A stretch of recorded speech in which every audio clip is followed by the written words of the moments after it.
Good afternoon, everybody, and welcome aboard once more for the afternoon game drive. We're here in Kenya in the Masai Mara watching Ms. Ralph Kirsten, and on the camera we've got Archie. Hi Archie. Yes, and please don't forget to send us your questions and your comments on the hashtag Safari Live on Twitter and on the YouTube live chat. Now, the game drive has just begun. We've just come down from the escarpment, and I've been wanting to for a long time to sit with a family of olive baboons, and here is our opportunity. So they are foraging and they are having their little daily family tiffs and all sorts. So I think we'll spend a little bit of time here and see what they get up to until they disappear down into the lugga or donga that is behind them there. I think this is a lovely start. Now, that little plant with the blue flower just in front of that baboon is a poison apple, so you shouldn't be seeing them feeding on that little plant there because it is actually highly noxious. But there's a little bit of aloe grooming going on there. One of them seeing if there's any parasites on the other, and then they do eat on it. And baboons being highly omnivorous, they'll be eating all sorts. And there's a giraffe coming to see what's going on with the baboons. Also very curious what we're up to. He's been coming off from quite a distance, and now he looks like he's also wanting to join in with the baboons. And there they all start moving through. There's lots of young ones, old ones. There was a little bit of a tiff, it seemed, between a female and a male a little while ago. They seem to have sorted things out. They were all up one of these trees, which is bearing a lot of fruit, and they were all feeding on it. And it seems like, I'm not 100% sure, but it looks like a wild apricot. And now, from here, I think I'm going to look for the Olololo Pride of Lions, but I think we might spend a little bit of time here first. And a bit of an angle on us, but while we sit here and enjoy this lovely scene, let's send you on over to Taylor, because I'm sure she is ready to say hello.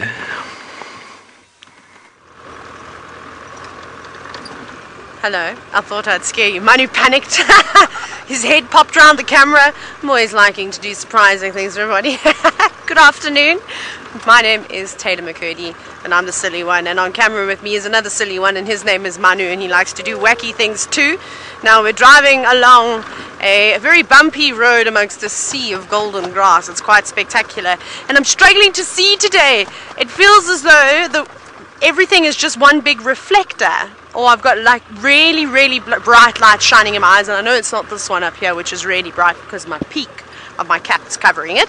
But for those of you who have never watched Safari Live and you're wondering what on earth it's all about, well, it is a wildlife show, live wildlife show.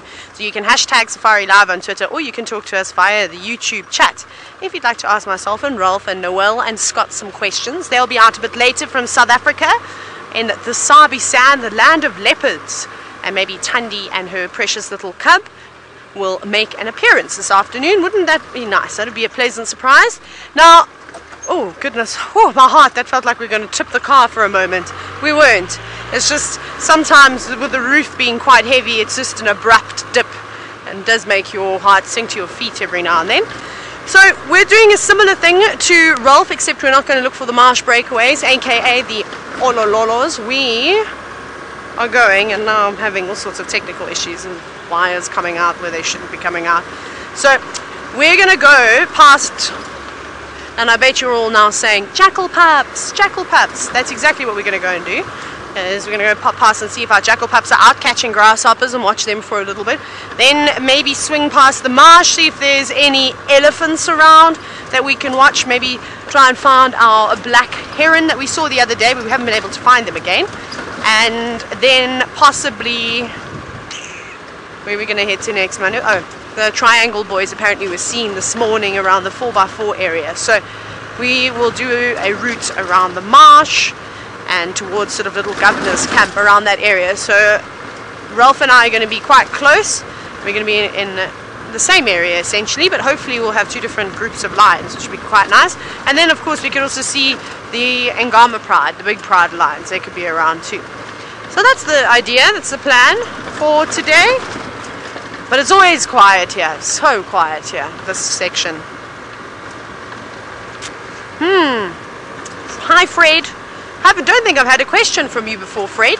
Now you're wondering if we could see leopard in the Mara. Most certainly, you can see a lot of different animals out here. It's just being at the right place at the right time. After all the rain that we have had, it's something we might get today. In fact, we've already had a little sprinkle. Is the grass is really tall. None of these animals will sit underneath the trees or in the trees during the heat of the day. And we could spot them from miles away when the wildebeest were here and the zebra, and it mowed the grass nice and short, but we don't have them around anymore because they've gone back down south. They're back in towards Tanzania and the Serengeti, and so it's a problem. And we can't find them very well. It's quite hard. Whereas the Sabi sand, however, that is our go-to spot and our backup plan whenever we need leopards. But you never know. If I get any word of the shepherd tree male being around, then I'm definitely going to go to that sighting.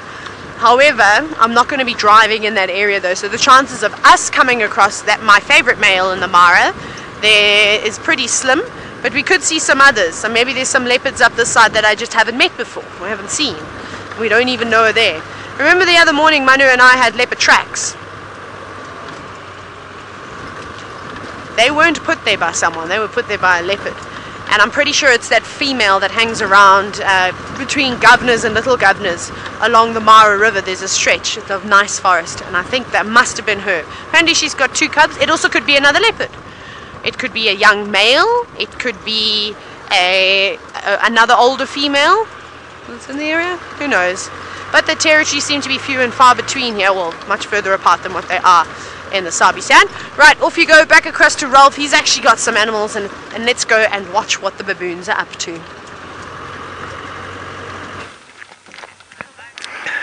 Yes, thanks Taylor. Well, they are really busy at work, and it looks like some of the adult males have come to the salon chic because we've got a lot of grooming going on here, and I wonder how much this younger one is getting paid, because he's doing a very good job of fine combing through all the hair, getting all the parasites, and then, well, then they do eat them as well.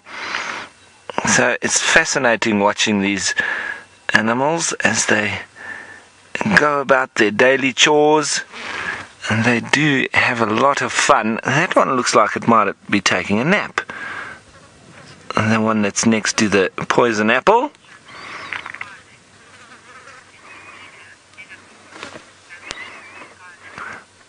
Now, Scarlett, you're wondering who is the leader within a baboon family. It's actually a group of elite males, and they call it an oligarchy, because if it was one male, it would be a patriarchy. If it's one female, it's a matriarchy. But with a group of elite males, and then it is called an oligarchy. So there's a few of them that band together, and whatever they say goes. And there can be some youngsters and females that step out of line, but you will hear them very quickly being brought back to reality. But very interesting to watch baboons.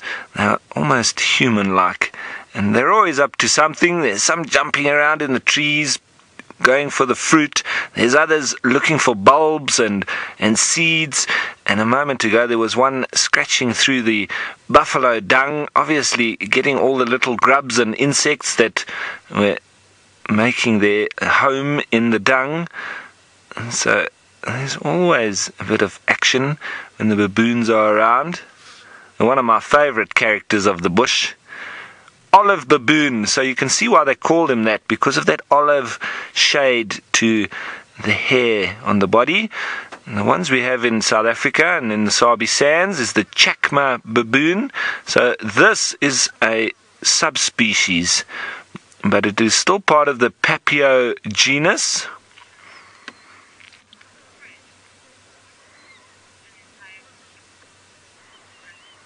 Now, Fred, you're wondering what you call an entire group of baboons. Well, I know it's not very descriptive as a collective noun, but it is a troop of baboons. But I'm sure there's some more adventurous kind of names for, or the collective noun for baboons, but it is generally called a troop. As they do troop along, some of the biggest baboon troops that I have seen is in Botswana, with over 200 individuals in that troop, and it took about half an hour for all of them to file past me when I saw them, and that one definitely catching an afternoon snooze. That's all part of the daily chores. I suppose it's been a rough morning. He's been working very hard.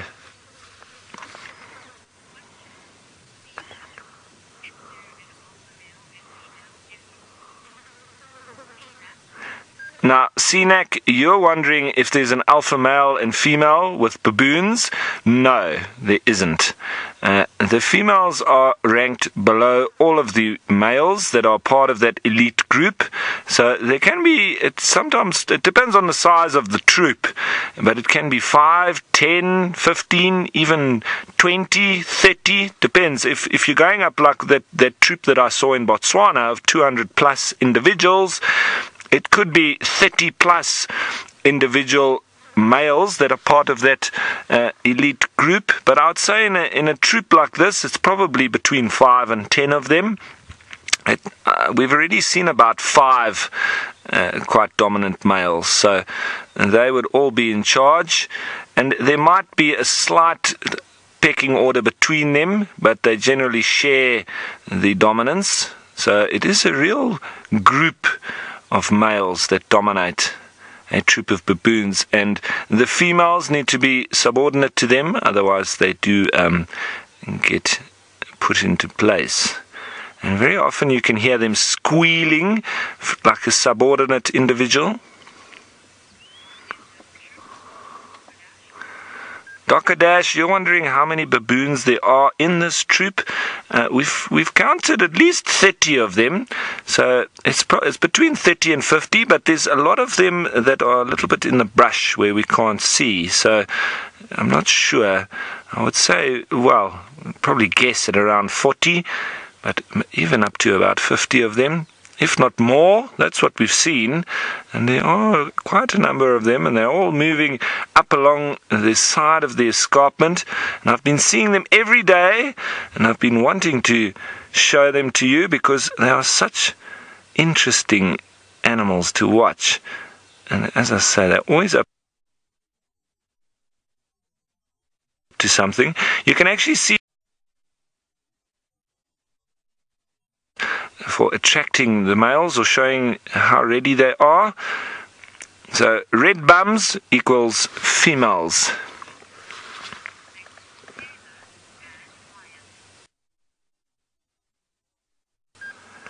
Alright, so while we watch these terribly interesting baboons, we are going to be sending you over to Taylor, who has found some of our kitty cats. I can't believe it. I think it must be... Oh, sorry, Faith. I think those are the wrong commas there. What I was going to say was that I can't believe we found the lions. I think it must be because I brought my Safari Live jacket out for a change instead of my blue one. And someone was commenting about that's why I wasn't having any luck. Perhaps that is the correct thing. Now, it's 2 lioness that are eating something at the moment. I can't see any more lions, so I'm going to be bold and say that it's my 2 favorite girls from the marsh, because we're quite close to the marsh. In fact, we're not very far away at all. I can see it in the distance. So they've obviously just caught it, because it doesn't have much blood around their mouths. They don't look too fat just yet. We must have just missed them hunting within maybe a few minutes. Goodness, Manu. If I'd only just been driving as quick as I normally do, we would have got you. Manu spotted them. He gets all the credit today. He's winning. I'm losing. I'm hopeless at spotting, so luckily for all of you. Now, I don't know what they have killed. I would assume it's something like a warthog. It would make sense just because that's what all the lions seem to be going after at the moment. They're in abundance, they're everywhere. It's hard not to go for something like that when they're all around. And it's just a pity that the grass is so long. Let's see, if they do pull it, maybe they lift it up just a bit higher than that, where the grass is quite dense, and to some of the more sparse sort of stems, and then we should be able to make out what it is. Lajish, you said that they look so healthy for a change. I mean, I've seen these girls quite thin, so it is quite nice when they, yes, it is a warthog. I just saw the leg and the dark skin. So yeah, they are very, very healthy cats. And even if they don't catch something big, as long as the two of them catch a warthog every second day or so, that'll keep them going. That'll be fine. I mean, lions don't need to be with big, fat, bulging bellies all the time. They can go for quite a number of days without eating. The only thing, though, is that they will have less and less energy the more days that they don't eat. So that's why I say it's important. And I don't think it was a fully grown warthog either, maybe a sub-adult, not quite a tiny little piglet, because you can see those hooves are quite developed when the leg pops up from the lions feeding on it. Now, if you are a sensitive viewer, I'm not going to apologize for the lions because they need to eat, and it's just one of those things in order for their survival. Like I always like to say, is that unfortunately the lions and the leopards and hyenas can't eat grass. They can't digest the different types of cellulose that are in that grass. They need the animals to do it for them so that they can feed on a protein that their bodies are able to digest and turn into energy and all sorts of other things. So if you want to go and make a cup of tea, welcome to, but this is not particularly graphic. You're lucky, because lions around the kill don't have the best table manners, but these girls seem to be very polite today. They seem to be feeding just quietly. They're not in a scruff like they were the other morning when the 5 of them came together and they all caught a warthog. But it will probably end up that way. Although one sub-adult warthog would be a very good meal for 2 lioness. That would definitely keep them going. They'll have nice big bellies after that. And then they can also just move on. So they'll probably feed on it and then get up and maybe go have a drink of water and then head somewhere else. I just wish we were a bit closer. It's a pity.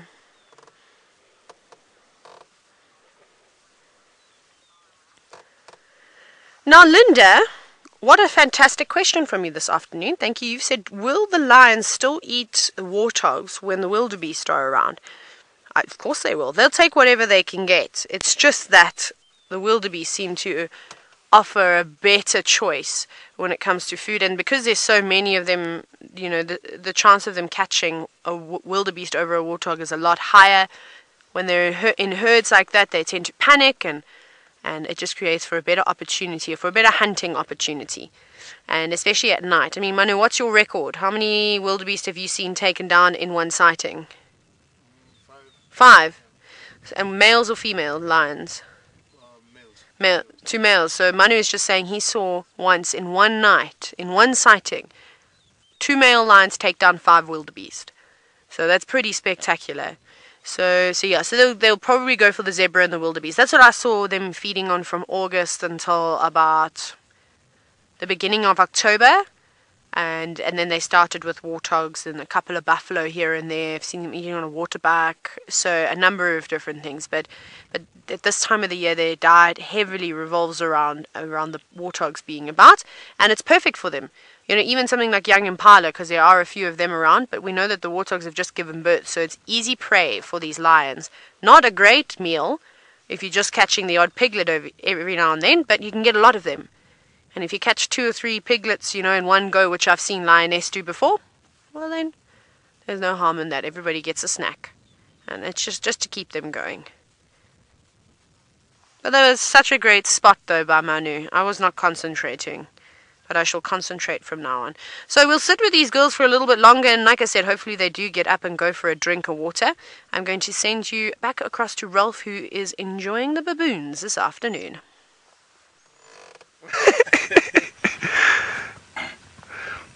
Yes, and we really are enjoying baboons. This one doing little somersaults as he's playing around on his own, a little youngster. And he's been eating a little bit of fruit as well. And what you'll see is they actually fill up their cheek pouches. And that actually fulfills a very good function in that if they do get into an area where there's lovely food for them, they can quickly eat. Well, they don't actually eat it. They quickly stuff it into their cheek pouches, and then they can go to a safe position and go and relax, and then almost take it out and chew it down nicely. So very often you can see their little cheek pouches are quite swollen, and that's when you know they've been stuffing themselves. Well, there's one or two of them that are really sitting and looking like they've been having such a difficult morning. This one, however, still full of joy and energy, jumping around, enjoying himself. Well, it looks like a young female, but they are so much fun.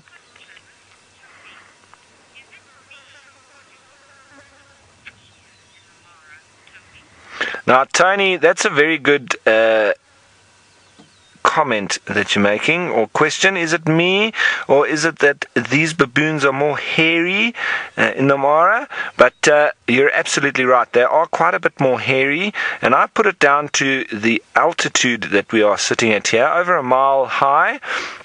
And so it is quite a lot cooler to the area that the Chakma baboon occur. But in some areas, like in the Drakensberg of South Africa, the Chakma baboon, even though exactly the same species as the one down in the Kruger National Park, they seem to have a bit more hair as well, because they're living up in the mountain where it's very cold, and so they do start to grow more hair. And these olive baboons they're slightly smaller than the Chakma baboon, but they seem to have quite a lot more hair. So you're quite right, and on the button, definitely. I noticed that was the first thing I noticed about these baboons, was the extra hair that they have in comparison to the Chakma baboon. Now that's definitely a female, with that very elaborate redness on the bottom. She goes up into the tree. It does seem like a wild apricot, but I'm not 100% sure. There's lovely fruit on this tree, and they've all been going up and having a little bit of a feed. And we have seen some giraffe and even elephants feeding on this as well. So everybody's been enjoying the fruits of this wonderful tree. And there's one feeding on the little fruits now. And some of them have been feeding on the fruit on the floor. It's probably because they're riper. They've probably got to look a little bit harder in the tree. All the ones that are on the floor are normally ripe. So sometimes the youngsters that don't really understand what's going on, that are the ones that are doing things that they shouldn't be. Because all the adults were down on the ground, just feeding on the ripe ones on the floor. And these youngsters left to scrounge.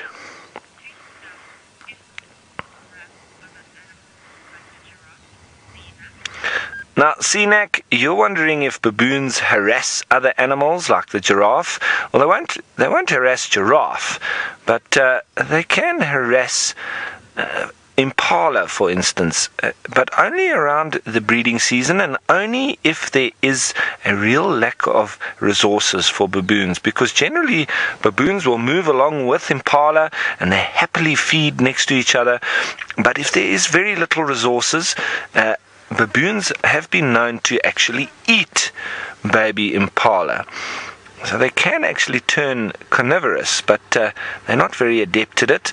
What they are very adept at is allo grooming, which is what they're doing here. Look at that. The bigger one is literally falling asleep, while the other one is grooming and eating all the little parasites that he can find. And like I said, it looks like he's in salon chic. He's probably paid quite a bit for this little grooming session. You generally find dominant animals being groomed by subordinates, not normally the other way around.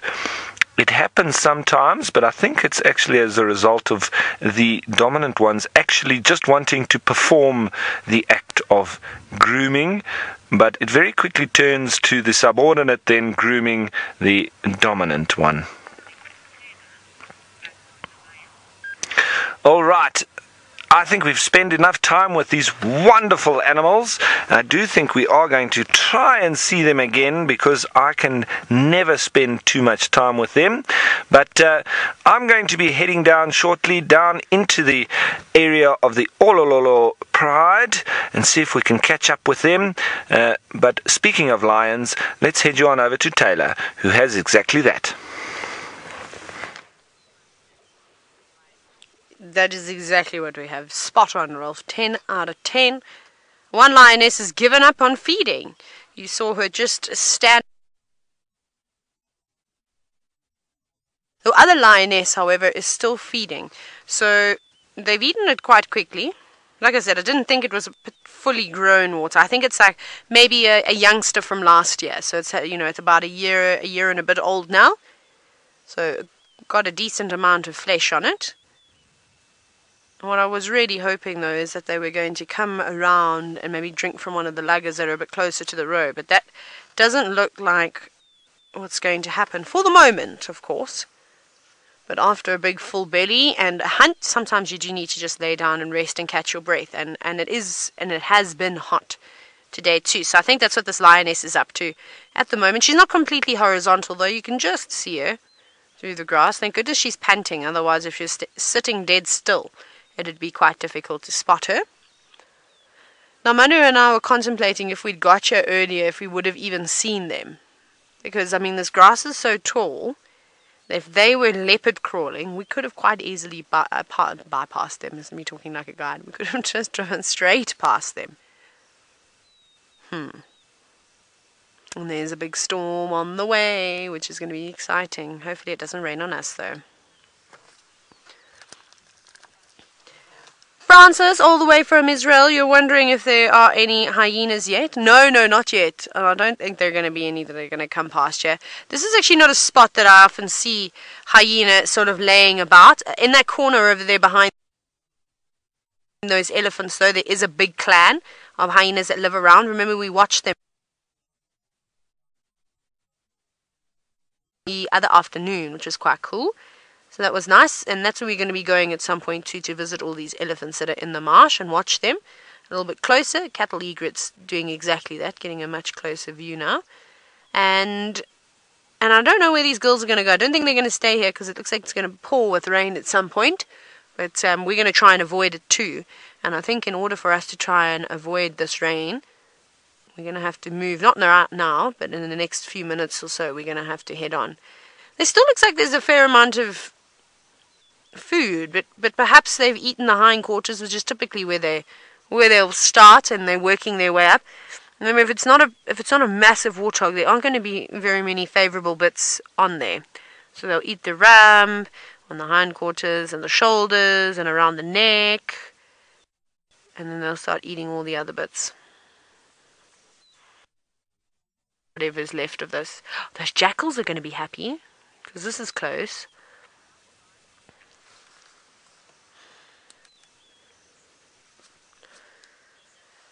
11 Bravo, who's a new viewer, welcome. It's great to have you on board with us. Now you're wondering, how big is this breakaway pride in comparison to the bride that they, the pride that they broke away from? So they come from a very famous pride known as the Marsh Pride. I don't know how many Marsh members are left, but they also don't live in the Masai Mara Reserve or the Triangle really anymore. I think there's one other female that you see around Governor's Camp that is broken away. But from my understanding, they've moved.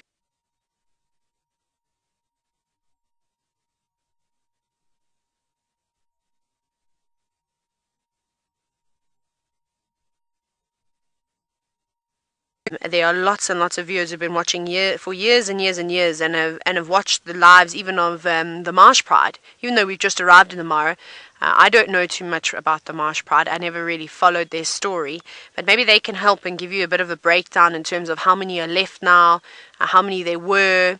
It'll be quite nice for you. And then these girls, we see these two, and then we see the lions that Rolf was looking for. They also go by they go by so many different names, but he's calling them the Olololo females.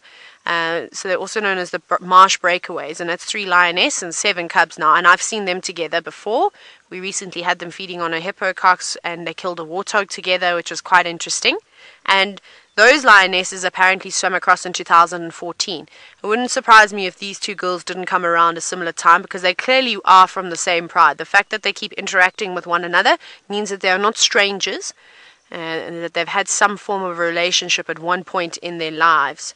So it's quite interesting, and it was new to me to see them together. I've obviously heard that they pop past one another every now and then, but it was the first time I'd actually seen it, and I've been in the Mara now for 4 months, so it was quite interesting to actually see that, and I look forward to having more sightings with them. But I also want to try and figure out if any of these two lionesses have cubs. I've never seen them with cubs before, but because we saw a lioness with 3 youngsters, but I'm pretty certain that that's from the marsh breakaways, the lions that Rolf is going to go and look for, and I believe that they've been on a kill near the Chitwa Temple camp. I think I told you that yesterday. So that's very interesting. And there she sits exhausted. Okay, I think let's go have a look for our jackal friends. I don't think these girls are going to go anywhere anytime soon. They're still just finishing off their carcass, so I think let's head and do that. And I have got a few more inputs from the poems. So if you want to get your your input for the jackal poem, then you better come quickly. Hashtag Safari Live with it, and then the directors will send it to me. And it's being constructed at the moment in this book. I'm just choosing what everybody said and putting them in an order that kind of makes sense.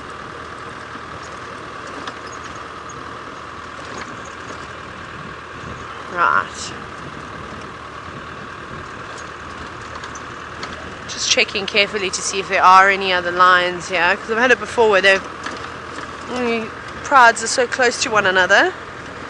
Hi elephants! I can't wait to go across to the marsh and then get a bit closer.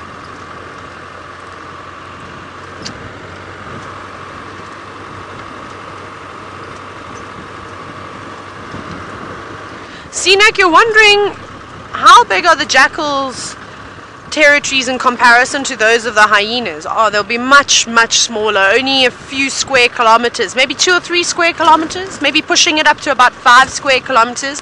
But a jackal won't hold a particularly big territory, so you'll see, that's why we see so many jackals in such close proximity. Whereas something like a hyena, and the clans get massive here.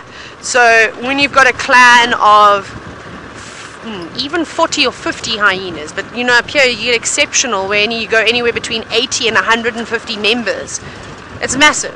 And like this entire marsh section, we've seen where their clan is. That clan is up top on that corner, which we'll go to. You can just see that way where the trees are.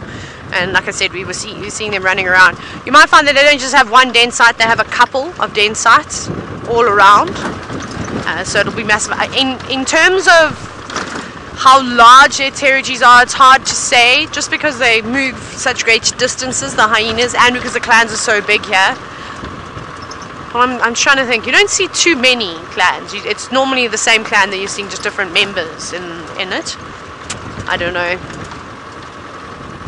Maybe in this area between Olololo Gates and the section of the marsh and up to the escarpment, you'll maybe have 2 to 3 clans of hyenas if you're lucky. Maybe even just 2. They've got big. Well, okay, we know there's one close to where we are. We see them in most nights. So we have one there, definitely one in the corner, and I've most certainly seen another clan that's on that sort of eastern section of the Mara River where I was talking about the leopard tracks a little bit earlier. So there's at least 3. I don't think there'd be any more than that, just in this little section. Hello, buffalo. Sure, Manu. I know you've just gone over to the left. I'm so sorry, that was my fault. But look at that wide splay of horns and that buffalo on the left there. There we go. Now, that is amazing. So wide. So wide. Doesn't necessarily have the biggest sort of curl in its horns, but that might work to its advantage. You actually don't want that with a buffalo. Well, a buffalo doesn't want that. Not that it has any control over the way that its horns grow, but if they curve back too much, then they become useless in terms of becoming like a knife, because obviously those horns are quite sharp, or a dagger. And he's an older boy that you can see. You can see his horns are not very, very sharp anymore. And without that, they aren't able to hook their horns into something like a lion or a leopard or a cheetah or a hyena, whatever's harassing them. And that's a big problem. Of course, they can still crush them because they're quite massive. And if any of you ever seen a buffalo put its head down and just put a little bit of weight on it, I'm pretty sure it would break a lot of things.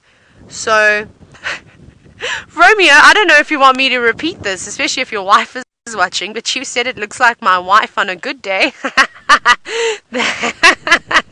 I shouldn't be laughing, but it's very funny. And there's also a juvenile oxpecker on its back. What juvenile oxpecker are you? Where's the adults? Normally where the youngsters are around, the adults are around too. There's another oxpecker just to the right on the next buffalo, dangling from its ear. There we go. You can just see it's disappearing down its ear now. Reveal yourself. Are you also a juvenile? No. We've got yellow-billed oxpeckers. It looked like it. It was very quick though.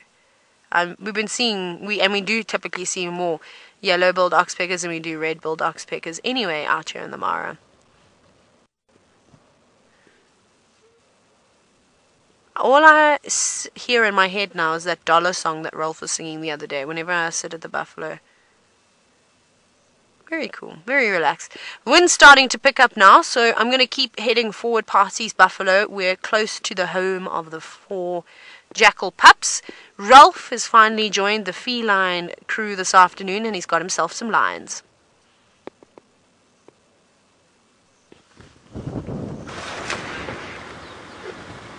Yes, thanks Taylor, and we have found a couple of female lions sitting up the top of a little termite mound, and I tell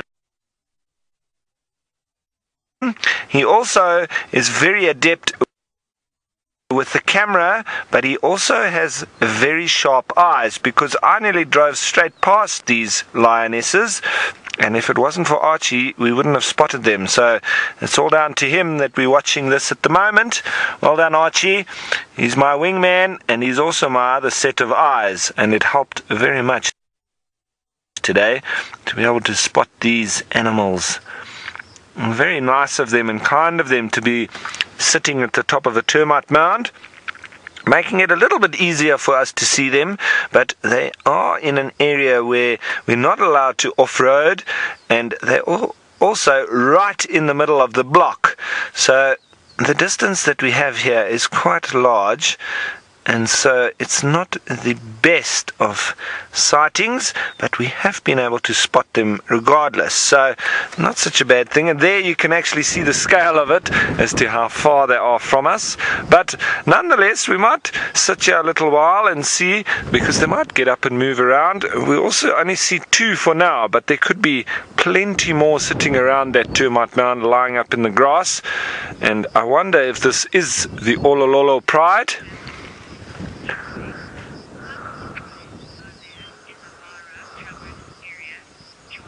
Now, Joy, you're wondering how many prides there are in the Mara Traverse area.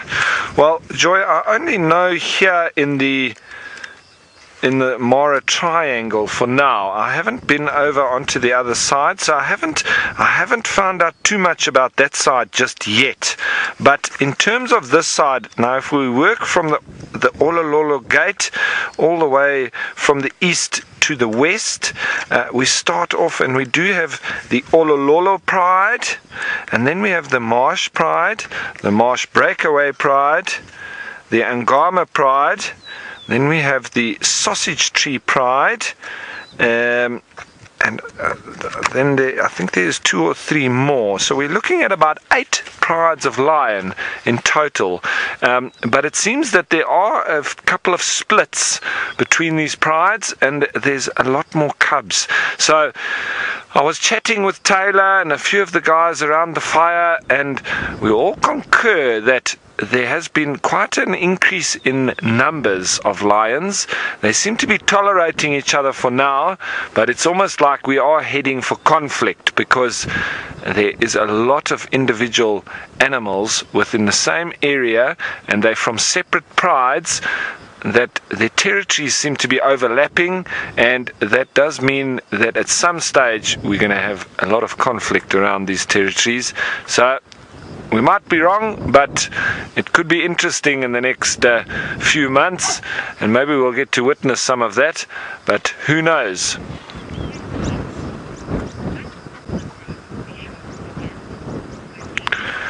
Now, Wendy, you're wondering when the grass will be short again. Wendy, it all depends on who's going to mow it down. But generally after the late rains in sort of January, between January and March, then April, by May, things, it's not really in full growth season. So if it gets mowed down then, or fed on and grazed, then it won't be growing at a heavy rate from there up until the start of spring again, which is normally in September. So it won't stop growing completely, but it will slow down a massive amount outside of that rainy season, and then once it's fed on, it will slow down completely. So generally between May and August, all the months without an R in them, is the time when the grass should not be growing at a heavy rate at all. And in South Africa, it would not be growing at all. That would be the winter months. But it's a little bit different here closer to the equator, where you almost don't have much seasonal change, and it's just a little bit the rainy season or not. And so outside of the rainy season, you might have less growth, but generally it's all much of a muchness. It's not really changing that much at all. And it also shows with the animals, where they don't really have a huge or particular breeding season here near to the equator, because the resources are available all year round, whereas in further away from the equator, you have definitive seasons, especially summer and winter, and that normally coincides with the rainy season or not, and so the resources are very much depleted in one of the seasons, normally around winter.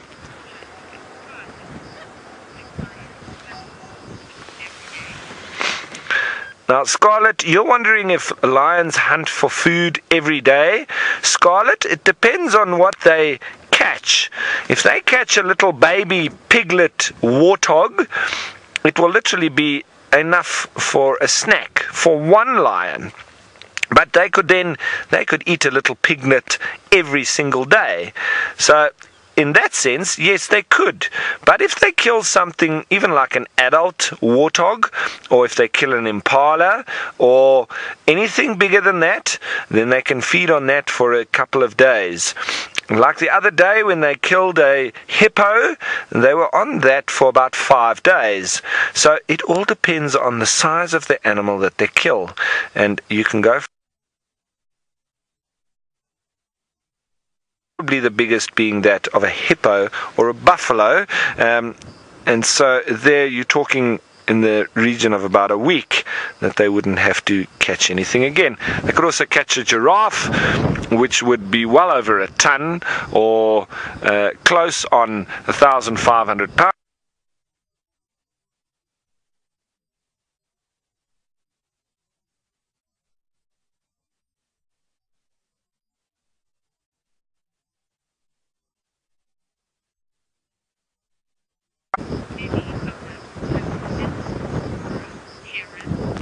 Now, Heron, you're wondering if any of these lions hunt elephants in the Mara. Not that I know of. It even seems that they're not even that adept at hunting buffalo.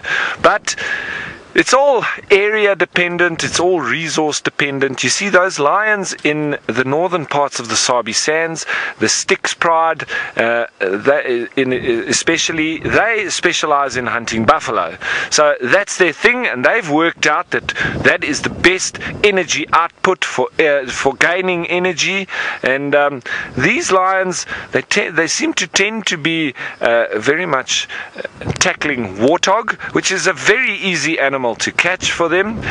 The warthogs aren't the cleverest of all the animals, and they do sort of almost walk into the lions on numerous occasions. So it's a little bit like taking takeaways from the shop. It's very easy for them, and so they don't really need to take much risk or expend too much energy. But they will take down zebra, they've taken down hippos, and I'm sure that around the migration there would be a big part of their diet will be wildebeest, zebra, and even possibly gazelle. But gazelle is also a very small animal for them to eat, and very, very fast and agile. So I would say that they were more so going for wildebeest and zebra. They do need to be careful of zebra, especially that very powerful kick, because I've seen a number of lions with broken jaws, and he can't feed. He will slowly but surely drift away into a lonely death because he will die of starvation. So they need to be careful. The risk needs to be worth the reward, and they need to learn through play and through learning from their siblings and from the adults how to catch whatever prey they're after. And practice also works as well. Practice makes perfect, as they say, but you don't want to get injured while you're practicing chasing zebra, because that could be the last time you chase anything. Yes.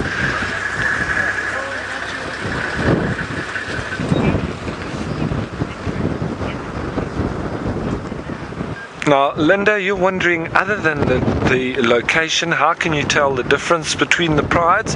Well, obviously location is a big one, but then we're looking at the dynamics between the females and possibly the cubs. So how many females versus how many cubs, and of what age the cubs are as well. And then you would look at specific individual characteristics of the females. So like in the Sabi sands, we've got that one female of the Styx pride who's got a very amber color.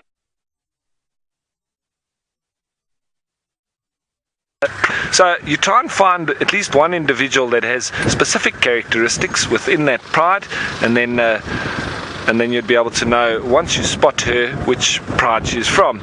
Now, I'm still learning about these prides here, so I'm still going on location and what I've heard of from people. I know now the Chitwa boys, very easy. I did manage to identify them eventually, and what it was the first and foremost easiest characteristic for me was that the one male has got the end of his tail missing, the pom-pom is gone, and then you've got two dark-maned males with one lighter color. So that was very easy, but now it's looking at the dynamics between these females. I can identify the marsh breakaway pride, which I think Taylor might be with at the moment, but this group here, I mean, this could be the Angama or the marsh pride or the Olololo pride, so I'm not quite sure, and with only being able to see two individuals, it's a little bit difficult for me just yet to be able to tell you which exact group these are.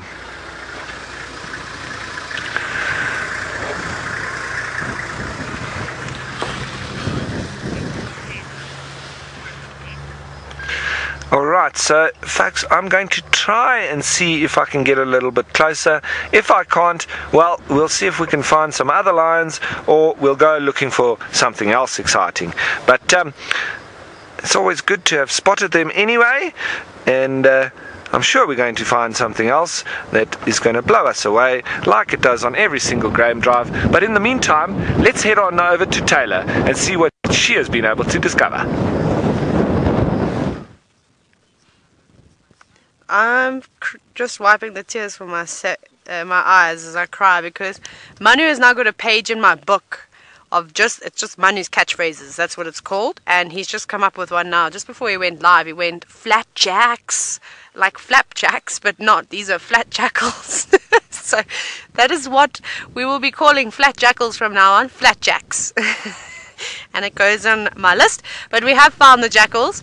We've found at least one of them. I'm sure there's a few more laying in the grass, and you can see they're trying to keep out of the howling wind. They're not interested in hunting grasshoppers in this weather. It is miserable. out here this afternoon. I think we're going to struggle to avoid the rain from the north. So I think camp is going to get quite a bit of rain too. I hope I zip my tent up properly. Manu, did you zip your tent up properly? Manu did not zip his tent up properly, and as I say that, it's howling. The wind is starting to howl. I heard a bit of thunder. There is also an aeroplane, but I can tell the difference between the aeroplane and thunder, surprisingly. But that's what's coming towards us, and the wind is picking up more and more as we go along, so it's just going to move in quicker. So these jackal might head into that little shrub. Oh, there's one up onto the right. I saw, no, it's flatjack. There we go. It was just to the edge of that shrub that they're sitting at, but it has just gone down. There it is. Hello. There we go. Now, Selena, you're very excited that I found them. Yay, me too. I love seeing them. But for those of you who haven't been watching for the last few days, I apologize. I was sleeping this morning. So I was on safari. I got the drive off. But I decided that we should create a poem for these jackal because they're very special. Well, they're very special to me, and I hope that you're finding them lovely. What has given that jackal a fright? What has it seen? Look at that behavior. Let's quickly see what's happened. I don't know. It looked scared all of a sudden. And I've created a little bit of a poem, and then I did ask if any of you wanted to contribute. You could send through the 2-liner, essentially, and then we'll add it in. So we're just waiting for a few more of you to send it. I'm going to read out while you look at the jackals what I've got so far. So I've got, Manu and I have got 1, 2, 3. We've got 3 lines that are, well, 2 parts to them each, and then we've got contributions from Christine and Lady Starfire. So this is it. I haven't decided on what order we're going to put it in yet. So this is just what we have. And we're looking for an ending now, by the way, so keep that in mind. This is the story of the Fantastic Four, the little jackal pups that lived down on the Mara floor. Round the termite mound they have some fun, but a lion would ensure the fun is done. Jump and run they did play, frolic and nap all through the day. Day and night they try to survive the terrors that pass through their lives. But Mom and Dad are still close by, keeping keeping a watchful eye. No, just keeping a watch as they lie. I've scratched out so many times I couldn't read what I'd even written, so I have to rewrite that.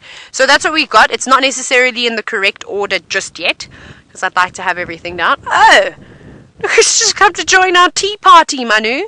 An elephant. An elephant that's feeding a bit too slow. Come on, move out a little bit more. Oh, no. Stop to use the luxury facilities. We're waiting for it, but that's, you can see through the back of the car. There's a whole herd of elephants coming through. This could be quite interesting to see what the jackals do. I'm pretty sure the elephants are just going to ignore them, though, and leave them alone. I wouldn't imagine that a jackal would be a bother. The only time a jackal would be a bother is perhaps to a young elephant. But they're not coming across quick enough. And then our jackals went back to sleep again, the flatjacks. Very nice. I think everybody's heading for the hills, quite literally. Ellies are going home a little bit earlier than they normally do, or at least into that forest that's behind them. Like I said, there's a big storm on its way, and I don't think anybody wants to get caught out in it. Oh, this is quite cool. Manu, I'm going to reverse for you just quickly, because what this Ellie's doing is quite interesting. Sorry, that's me. I'm going to have to do a selfish maneuver quickly for a little bit, but I don't think there's any vehicles coming. I think everyone's going to see this and go home. So the reason why I say it was quite interesting as to what this elephant was doing, the one on the far left was actually picking up the branches. And, oh, now... Isn't that so funny when animals do that? I'm not talking about the one that was doing it, and then as soon as Manu zooms out to go to the one that's picking up the branches, it stops and the next one starts. Typical. Now you know it's live and that it is happening right now. It's so hilarious.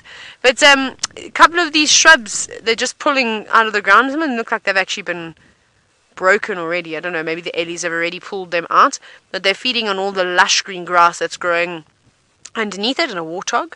Hi, warthog. Careful. Oh my goodness, Manu, I'm going to have to reposition again. You won't believe what's joined the sighting now. No, man. Hey, you just seen? It's all happening here today. And we've got a better view of the jackals. I'm trying to reverse quite nicely. Here. I'm probably going to get stuck now, but oh well, we'll figure that one out. There, little elephant. Sorry, Manu, I don't know what's going on with the car. Where are we going? We're going down. We can't go down.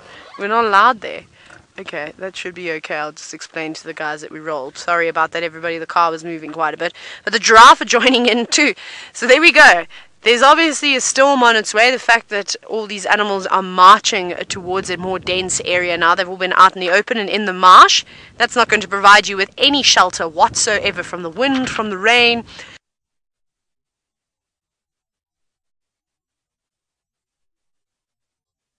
One, two, three, 4, 5, 6, 7, 8, 9, 10, 11, about 12 giraffe, maybe a few more behind that I just can't see, but it is very pretty.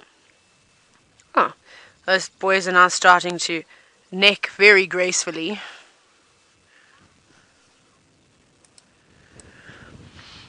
Tom, you're wondering how are they able to sense that the rain is coming? I'm sure it is something similar, that they can feel the wind is starting to blow. I can start to smell the petrichor in the air, that earthy smell that you typically get before and after rain, and well, that it's got a bit darker. These animals are super intelligent, a lot more intelligent than we think. So I think they pick up on very basic signs, just like you and I would when a storm starts. And remember, these animals have been living in this area their whole lives, so they'll get used to the weather patterns. So yeah, so I think that they know exactly what's going on. Look at the tortoises, for example. When floods come or they start marching to higher ground, I think that's amazing. I mean, tortoises can't go anywhere quickly, so they're doing it a few days before, which is pretty amazing. So they've just got amazing sense for everything. Right, we're going to sit here, though, with all these animals, and maybe these elephants will chase the jackals out of the grass, giving us inspiration for our poem. Ralph has got a bird. Yes, and it's a very beautiful bird, but he's also really struggling to stay on this little branch in the wind, and it seems like this is a little white-fronted bee-eater. And they are very interesting little birds because you can see how long their bill is. And that's because of a lot of the venomous insects that they catch. As their name suggests, a bee-eater. They do eat bees, but they also eat wasps and all sorts of other insects that do have the potential to sting them. So with that long bill, they can keep that sting away from their vulnerable eyes. And then they'll normally wipe it on a branch until the sting has pressed out all of its venom before feeding it or swallowing it down. Oh, shame. He's trying to face into the wind. He's doing a very good job of balancing on that little branch. Wonderful colors on them.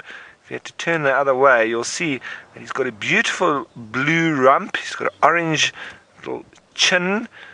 And look at that lovely spot and find here. We are heading towards Chitwa Lodge. So we're heading towards Chitwa Lodge. There's a lovely little drainage line here. We're going to have a look in there to see if there's any nice birds for us to see. But in the meantime, let's head on over to Taylor, who's got an interesting interaction with Jackal and Elephant. Well, they're now bright-eyed and bushy-tailed, where before they were flatjacks. But now they're up because, well, the largest land mammal has arrived on the scene, like I suspected it would, because that's what they're feeding on, those little shrubs that the jackals are using for shelter. Oh, there we go. That's mean. You know how much bigger you are than those little jackals. They didn't seem to worry, though. They scattered a little bit, but they didn't go charging off. They're kind of just sitting. They've moved a whole of about 1 meter. 3 feet. But it is funny how elephants are like that. They've just got to show you who's boss. We know that. We know that you're the real kings of the savannah. Don't worry. No one will doubt you for a second. Not anybody that's met an elephant face to face. Shame, little jackals. You've been chased away now. It's kind of good news for us, though, because at least we get to see them up and about. And it's funny to see how brave some of the jackals are. This one's now completely showing itself by going up on that termite mound. And how the one was a little bit nervous and actually just hanging back. Careful, you guys must still pay attention that there is an elephant there and it's watching you. Careful. They're getting very close to that elephant. I kind of wish this bush wasn't here now so we could see what's going on. Fortunately, we just walked straight past the elephant. That's very brave of you. what a fantastic interaction. Now, Ekayo said that this is what we call an African standoff. Just with the elephant, though, the jackals don't seem to be standing up to the elephant at all, or actually even bothering that it's there. Just simply walking past. But they're running to another group of elephants, so we'll see what happens there. Not just running past, behind them, being sneaky. That woke them up. Go on, elephants. Next time they are fast asleep again, I could really use your help. Oh, there we go. That little elephant now. This should be quite entertaining. Has spotted those jackals. No! You gave up the opportunity to go and chase the flatjacks. Now they're smelling something. What have they got there? It must be something fantastic that they can roll in. Maybe there's some dung of sorts. Maybe bird dung. It could be from another predator. It could be from elephants.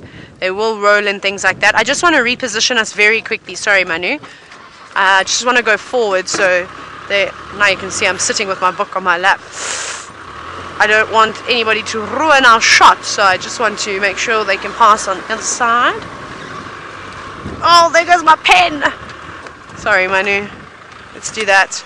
Right. Now I've lost my pen, which is a disaster. Don't drop out the car. Got it. Saved it. But there the jackals are, so there's just a couple of vehicles coming past. Very brave. They don't mind them at all. Funny how it was just the one elephant that revved them and not the others. Sinak, you're wondering if jackals are particularly protective over their young. Not from what I've seen, but again, I also haven't had much experience sitting and watching jackals grow up in terms of, we've only been seeing them when they're outside the den, when they're a few months old. We haven't been able to sit at a den site, for a few weeks, for a month, for 2 months, which is unfortunate. So even when I've seen the adults around the youngsters, they don't seem very protective over them, but maybe that's also because they know that these little guys are pretty quick and they can run away from something if they have to. But if you're facing a lion, sure, I think you might take that risk to try and challenge it, but do you give your own life? Because that's in the end what will happen. So I'm not 100% sure. Not from what I've seen, but again, it's because it's a lack of experience, because I haven't seen it, and that's how we learn out in the bush, and how we develop these opinions is by sitting and watching animals over and over and over again. And this is most certainly the most time I've ever spent with jackals before. So it really is interesting watching them go. But how's that though? Herd of elephants have come through, and I don't know if they're going to go back and find another spot to sit, or if they're just going to take this opportunity in their stride and maybe look for a couple of grasshopper snacks to line their tummy while they sit in the rain, because it's inevitable that the rain is coming. But very, very interesting though. It's been fun. But sadly they've now moved completely out of view, so we might have to come back here a bit later when the elephants move off. Now, Wello, you're wondering at what age do jackal pups become independent? I'd say between 6 and 8 months or so, depending again on the individual. Any time from around there, they'll start to move off. So essentially what happens is that they just start moving further and further away from home and stop going back to their old den site, and then they just go off. It's hard to, I don't really know how old these jackal pups are. I mean, I've guessed, but we started seeing them sitting on the outside of the dens in around October, beginning of October. So I'm sure we missed it by a few months, maybe 2 or 3 months prior to that they were actually born, that they were just hiding away in the den site. And then they got braver and braver and bigger and bigger. So I think these guys are, it's really hard to say, anywhere between 4 and 6 months, somewhere around there. I think they're getting to the point soon where they're going to go off on their own. I mean, every time we see them, they're exploring further and further away from home. And every day I'm always seeing them in a different spot. And I've only seen the adults with them once. And that was quite recently. I think I'd seen them with the adults before, but like in the distance, but proper interaction with them.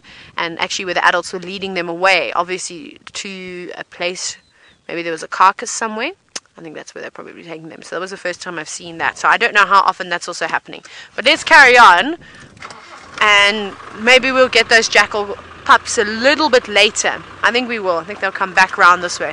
Just the ellies that, of course, encourage them to move around. but quite nice for us. So I'm going to keep working on the Jackal pup poem and also searching for the triangle boys, which are male lions. Hopefully we'll have some fun and find all of them. And Rolf has moved on as well. It sounds like he's not with lions anymore. I think I heard something about elephants.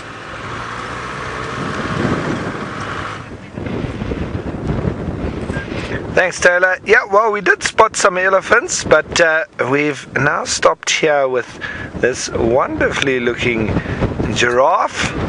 It's got some ox pickers on its back, and it's bending down, trying to feed on some of the scrub here. So a beautiful little scene, and it is looking very ominous once again with the rain. It's getting very windy, and we can smell the rain now.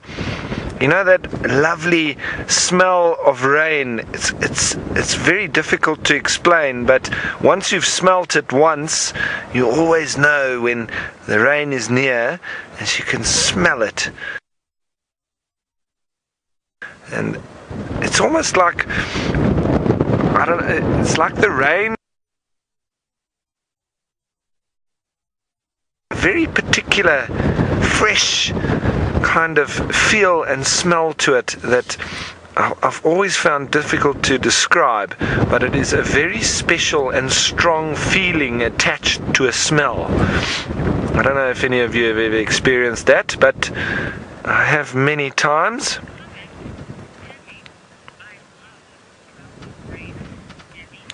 Now, Debbie, it seems you agree with me and that you love the smell of rain. I do too. It is one of those very special feelings that I get that will always remind me of Africa, and that specific smell of rain that you get near around game reserves and with the dusty roads.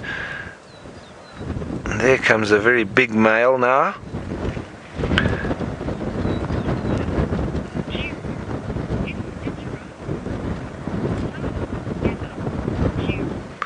Now, Giro, you're wondering if a giraffe falls down, how does he get up? Well, they do sort of rock a little bit, and then they'll be able to get their feet a footing. Giraffe were necking, and one hit the other one behind the ear, almost exactly where that oxpecker is getting swatted away from, and he knocked that giraffe out cold, and he fell on the ground and he was out for about 5 seconds. And when he woke up, he was wheel spinning with his legs flailing. It seemed like he didn't know where he was. So he flailed for quite a while. Once he realized where he was and that he was lying flat on the ground, he then obviously bent his legs and rocked a little bit, and then he was easily able to stand up. But you could see he was almost seeing stars, because he was a little bit wobbly on his feet. And it was an incredible sighting, that, because the other one just waltzed off in victory. And the one that had been knocked out, I don't think quite knew what had happened. And so it was rather strange. But this is normally the position that you see giraffe in when they go down to drink. And when they do go down like that, they've actually got special capillaries and valves in their neck which slow the blood to the brain. Because you can imagine, if you hang upside down with a relatively small amount of blood that we have in our body in comparison to a giraffe, even we get quite heavy-headed, and if you then stand up immediately after that, you get a head rush, and you can very easily see stars, as they say, a very twinkly sort of grey vision that you get. And with a giraffe going into that pose, with the amount of blood that they actually have the potential for their head exploding if all the blood had to rush to their head. So they very intricately and have evolved the system to slow the blood to the brain when they bend down.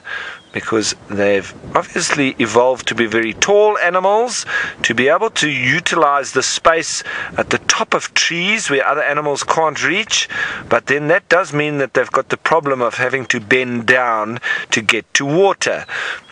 And so they've evolved those special valves in their neck, enabling them to slow the blood to the brain, and in so doing their head won't explode. So we've got the Chitwa Watembo Lodge. Now, Sinak, you did ask a question, but I didn't get the first part of it, so I'm just going to ask them to repeat it, and I will answer it in a second.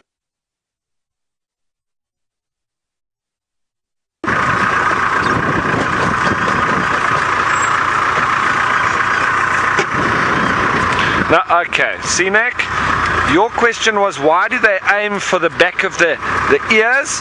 Is it because they have a balanced nerve there? Sinak, I don't think that animal was aiming for that spot at all. I think the way that he got it right, it was just perfect timing for him and unlucky for the one that got knocked out. Generally, they go for the neck, they go for the chest, they go for the head, but they do more so hit on the neck and the body, not really on the head, and that was just purely a good timed swing that he managed to knock that giraffe out cold. I've seen many giraffe necking, and that is only on one occasion have I seen that one hit the other one behind the ear, and that knocked him out. So it wasn't a particular aim from the giraffe, I believe. It was literally by chance. So Sinak, good question, but that is not something that I think that they are aiming to achieve.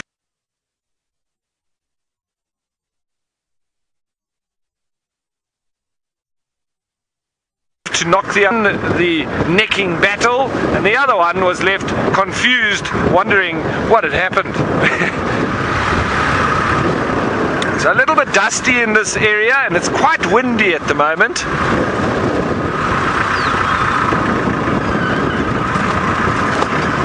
Now, Martin, you're wondering what the temperature is here right now.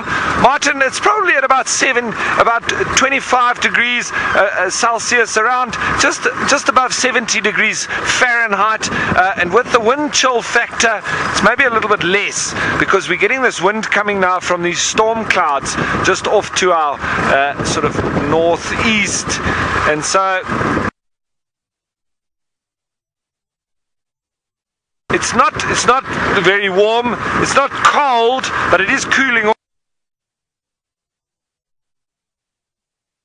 It's still reasonably fine, it's not too cold, and we're not getting wet just yet.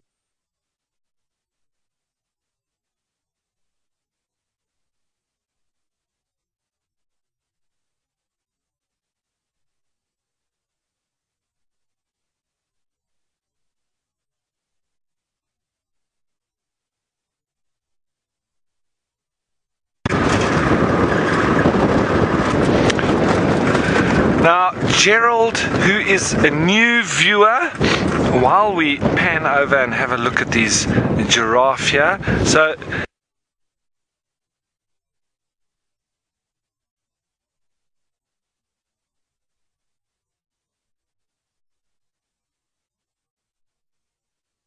wooded, and a lot of trees, almost in a forest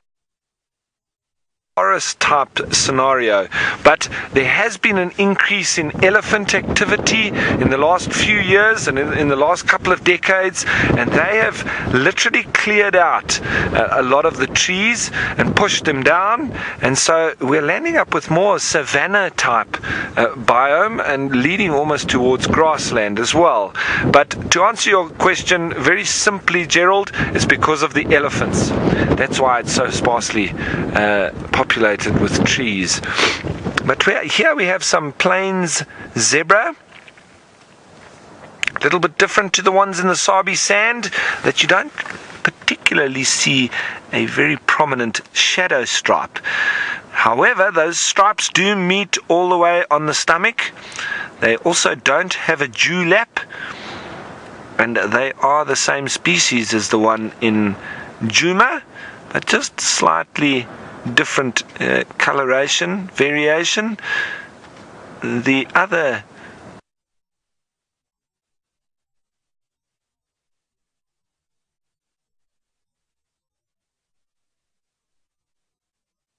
of the individuals here, you can see a little bit of the shadow stripe. Now, every zebra's pattern is unique. It's like your fingerprints. And when they are born, the mother separates herself a little bit from the herd, and that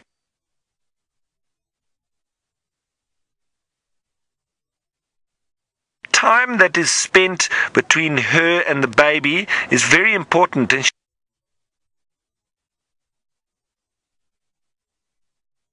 isolated time is very important for the both of them to be able to identify each other from there on out. So very interesting little things that we can talk about with zebra. But I'm going to continue on down to that vegetated line there off in the distance. While I'm doing that, let's send you on over to Taylor, who has got a beautiful pachyderm. We do. We've got a young elephant bull. Hello, boy. He's just going to walk right past the car. How are you doing? Being followed by, not oxes, but cattle egrets. Very chill. Really nice that he's so relaxed. And then the rest of the herd is over here, so he's just going around to catch up with them. They took a different route. And there's a tiny little elephant that is testing out its legs at the moment in its 4x4 gear and how well it can climb over various obstacles. It's got little folds in its ears. It's very cute and covered in mud and sand, as you can see. Whee! All the way down, chasing after mom. Unfortunately, there's usually only one speed when going down a hill, and you're that age, and you're only a few months old, and that's quickly, as fast as your little legs can go. There's no control just yet, and it seems as though that young bull is getting into the swing of things too.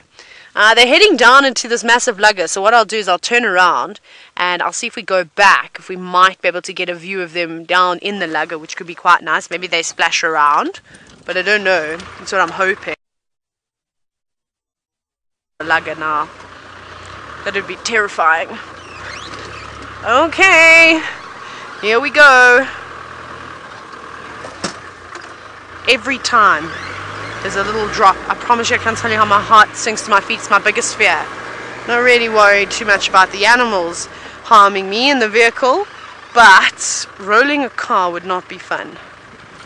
There we go. The others aren't in there yet, but there are two that have moved through that water, which apparently is only like ankle deep. It's not particularly deep.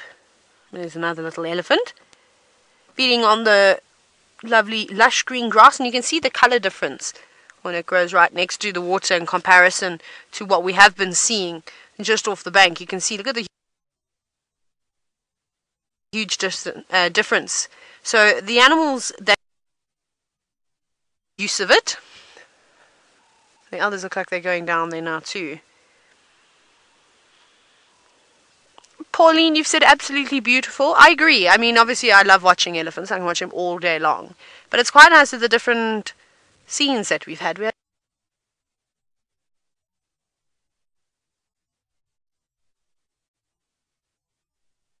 them in the grassy open. Now we've got them in the thicket, in the lugga, with a bit of water and a bit of sand.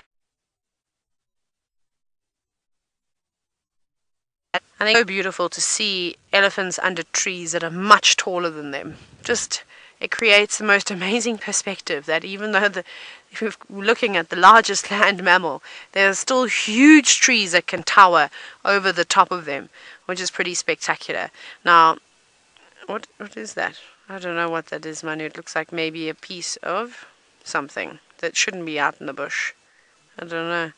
It's the new windsock they've just put up in the Mara Triangle. No, I'm just joking. It's blowing a southwesterly. No. I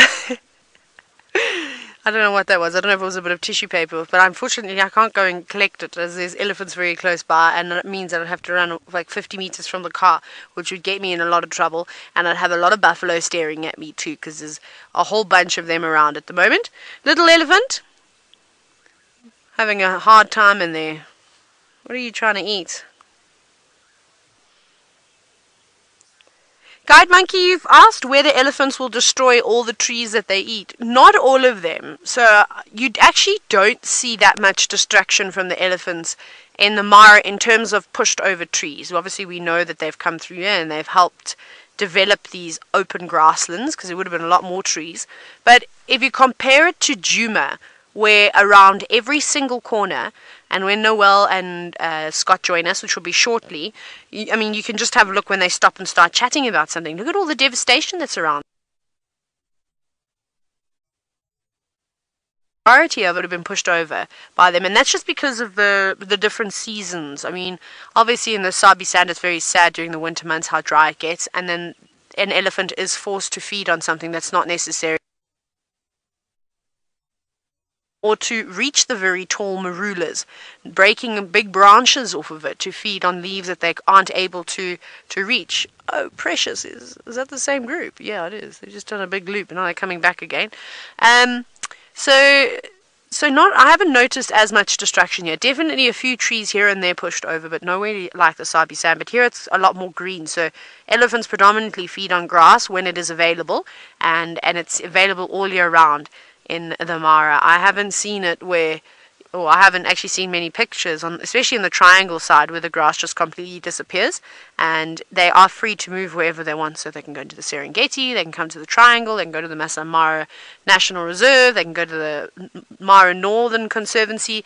There's all these different spots that if they're unhappy with the vegetation, they can just go, because elephants don't hold territories. They have home ranges, so they move wherever there's food and water readily available for them. So, and in the Sabi sand it's slightly more restricted again. So they're coming through, and we're talking about overgrazing in areas that are fenced off. They don't get time to recover.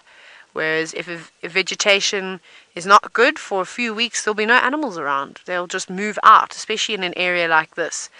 But in the Sabi sand they might have to go back to those spots. Maybe that's where the water is, and then of course they're going to feed and keep feeding, which is quite devastating to the vegetation. But they seem to be happy, and there's lots of food around at the moment. Plenty of water still, especially after this big storm. I hope it doesn't get caught in a storm, because I know how dry it is at the moment, and I'm sure Ralph will agree with me. And speaking of Ralph, let's hop on board with him. I wonder how he's planning on avoiding the storm.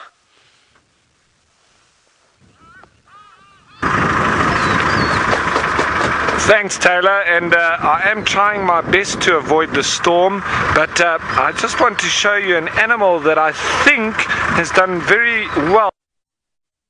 We just want to have a look from the right angle here.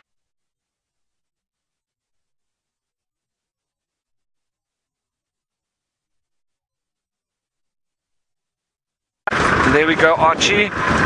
Get in there. Yes, looks very bright. And I do think that looks quite nasty, but whatever caused that obviously wasn't able to finish the job, as we go in there quite far away. But have a look at that. The rump on that looks like it may have been torn by probably by lions.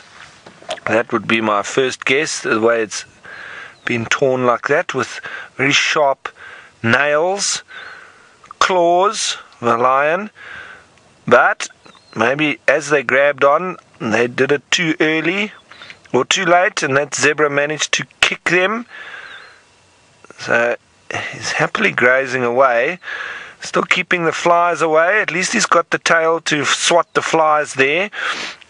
And it's incredible how animals will normally heal up after such an injury, and I won't be surprised at all if this zebra makes a 100% recovery. It is feeding away naturally.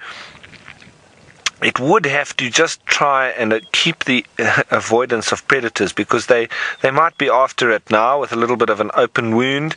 They might target it, because they know that there's a little slight extra chance that they'll be able to catch it with it having an injury.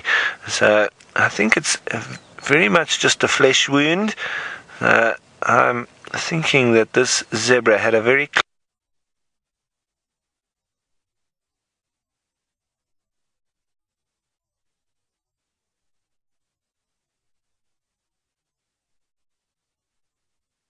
but I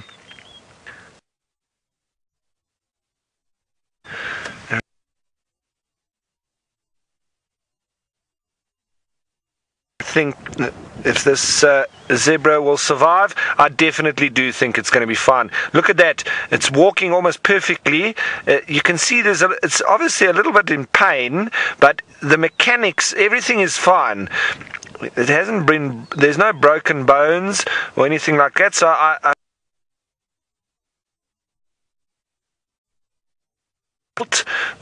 without any hamper to its speed. So I think as long as this animal keeps that tail swinging along and stays away from predators, it should be fine. But it's obviously had a very close call and has probably learnt from that experience as well. So good on you, zebra. That's one of the survivors. We often see the animals that have died at the hands of predators, lions and wild dogs and leopard. Well, here's one that got away, and we do need to also remember that there are survivors, not only animals that die and get eaten. Well, he seems quite happy, even going in and causing a bit of trouble. And zebra very often bite each other and kick each other as well, and you often see zebra with no tails, and that's, yes, from their mates.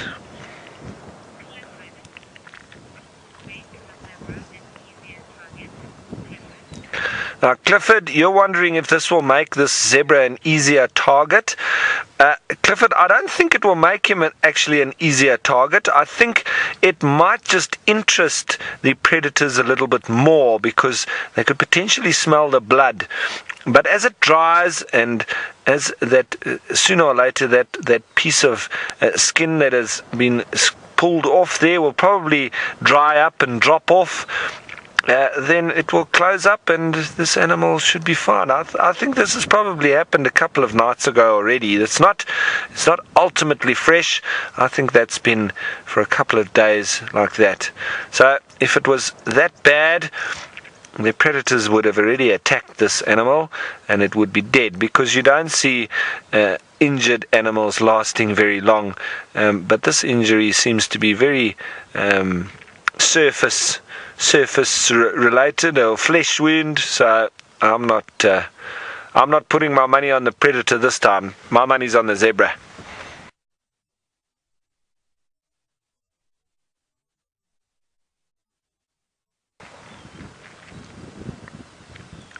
And there she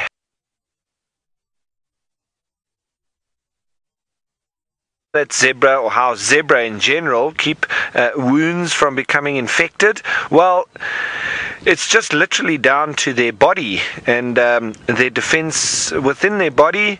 So it's all self-mechanized, and it generally just dries up and then closes over. But in the wild we do get infections as well. It's just that animals and wild animals, through natural selection, they've got very good immune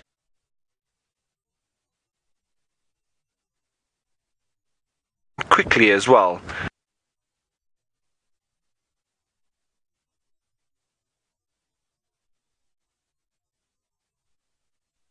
So, right, I think that's enough of seeing that injured animal. I'm pretty happy that it will be fine. So I'm going to where our next destination is going to be. And that's looking up the escarpment right behind Chitwa Watembo Lodge onto the Olololo escarpment, and lots of rain behind it. So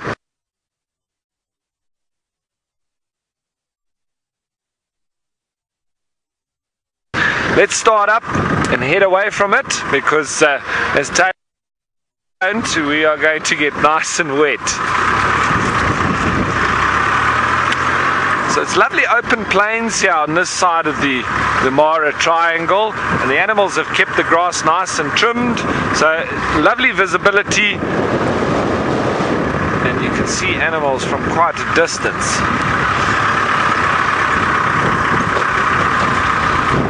Got a number of gazelle just feeding off, some more zebra and topi off to our left hand side.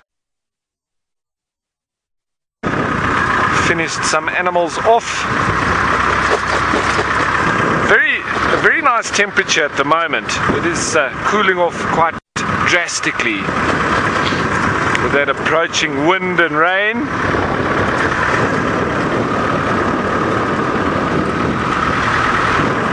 Lovely sight here.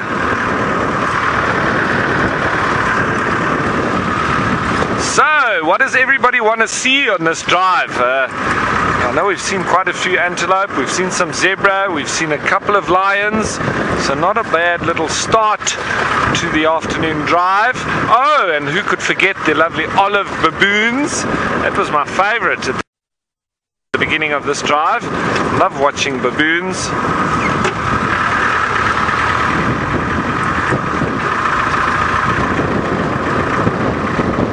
Now, Sinak, you asked a very good question. What is the difference between a savanna and a grassland? Well, Sinak, all the biomes are divided in accordance with the general climate or weather patterns that you have in a particular area, and then the associated vegetation that you get. So savanna is normally a very dry or rain restricted area, and I think it's between 500 and 700 millimeters of rain a year, and it's got a very sparsely populated wooded region throughout, whereas a grassland has normally got also summer rainfall, so similar to that of the savanna, but it's almost not treed at all. There's no trees in a grassland except around your rocky outcrops, and so that would be the difference. So this, the whole of the Mara Triangle, for me, is pretty sure that the scientists would say that it is savanna. Whereas historically it could have been almost heading towards forest.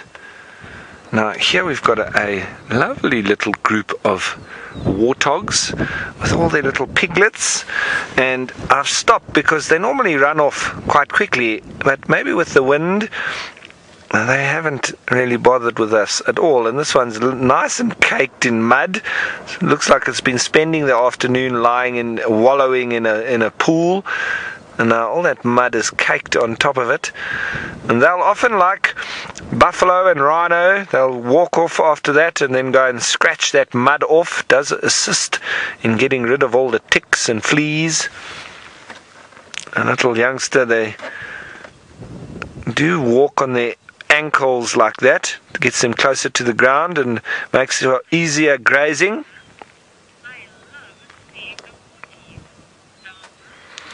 Now, Dharma, thanks for your comment. You love seeing the warties. Exactly, the little piggies. They're always awesome to watch. Remember, they're called warthog because of those warts or outgrowths on the side of their face. Male has got 2 sets of warts, and a female only 1. So it's quite easy to see between the males and the females.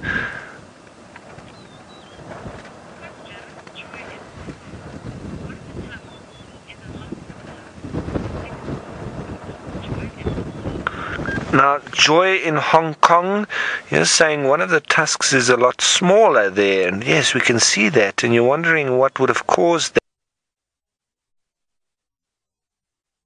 that. Now, Joy, it's quite similar to that.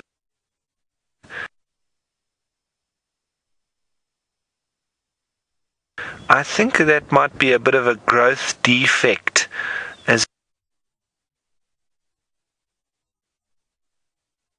that. And as people's teeth can tend to do, everybody's got different teeth patterns, and everybody's teeth grow slightly differently, and so it will be the same with warthogs. And it seems that that one just got a little bit of the short end of the stick on its right hand side, but it doesn't seem like it's hampering it at all. And it's also gone ahead and had a fully grown or fully fledged family, so I wouldn't worry about her at all. Now, it's very surprising if all of these piglets make it to adulthood. As I'm sure you've seen, they do fall prey to lots of lions and leopard, and mom and dad needs to be very careful, because those little piglets do get targeted.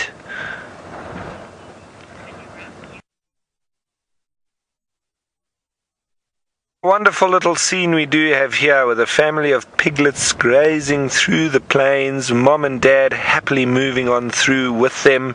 But we're going to have to send you on south 1,600 miles all the way down to the Sabi sands in the Greater Kruger National Park, and I think Noel is ready to say hello. Good afternoon, everyone. I hope you've been having a lovely drive thus far. We are out and about, myself being Noel, and on camera we have Ferg. Hello, Ferg. Prince of Djuma, Hosana. I know you all enjoyed him this morning, and for those of us that didn't maybe catch us this morning, or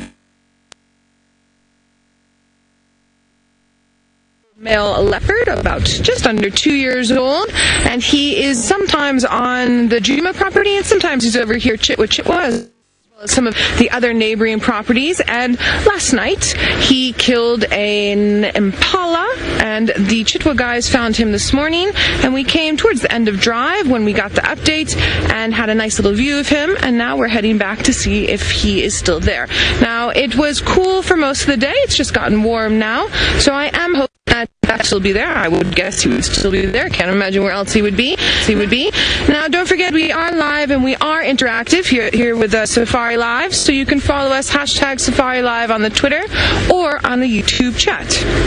And we love your questions and we enjoy your comments, so keep them coming. Oh, it's such a nice afternoon. It's warm, but it's not as warm as yesterday. We were sweating a little bit when we left, but there's a little breeze. It's okay. Yesterday was definitely a scorcher. I would say it's at least 4 degrees cooler today than it was yesterday. Yesterday felt like it was about 38.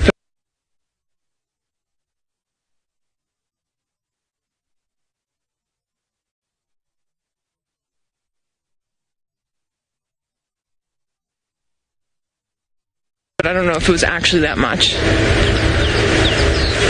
Now, lions tend to rest near their kills, and leopards tend to cache their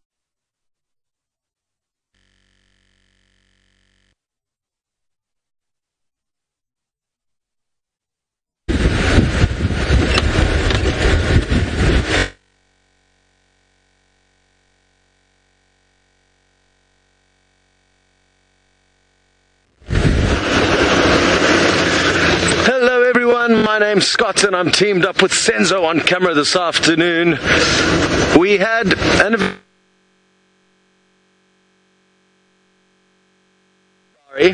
we ended up staying with Tundi, a female leopard, for another 2 hours, and she managed to catch a baby warthog. Whee! Shame it did squeal quite a lot. And then we stayed with her for a while. She fed on half of it.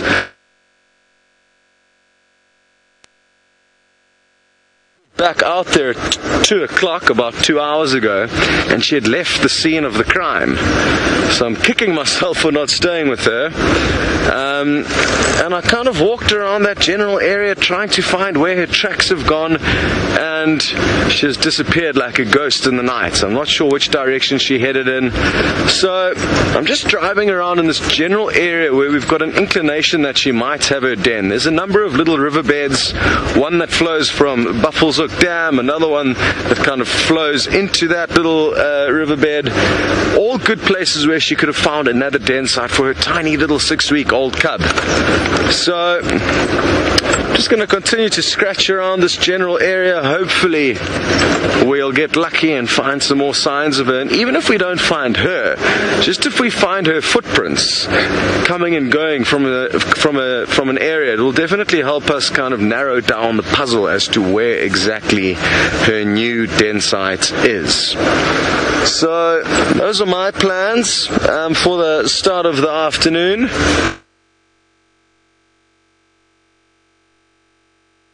This afternoon, for the time being. Of course, that is subject to change, and time will tell.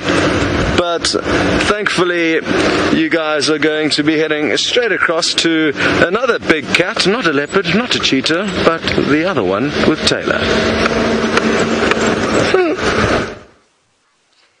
We're back with our lion lasses, who are just sitting in the grass, back feeding on the remains of the warthog. Now, there was a very brief and mild interaction between the lioness and... That's a big yawn. Well, that was actually not a big yawn. That was a pathetic yawn.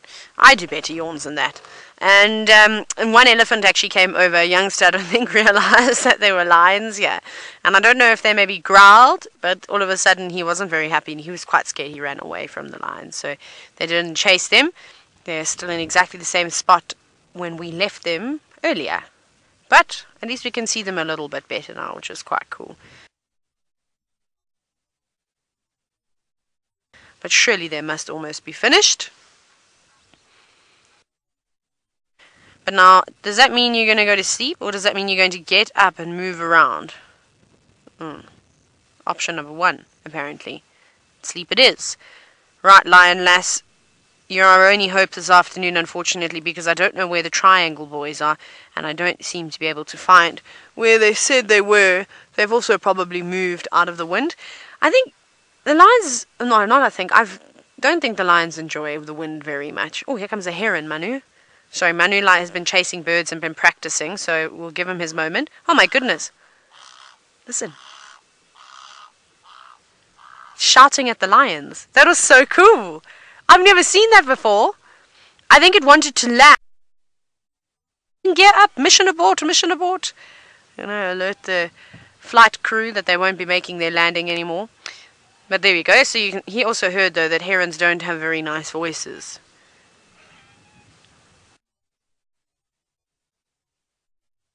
Of them are coming back, circling. Oh, cattle egrets getting involved with this.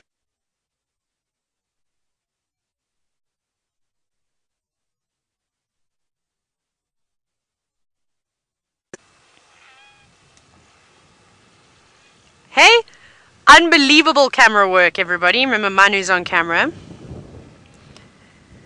Winnie, you said what a vibrant bird life. Yes, it is. It is beautiful.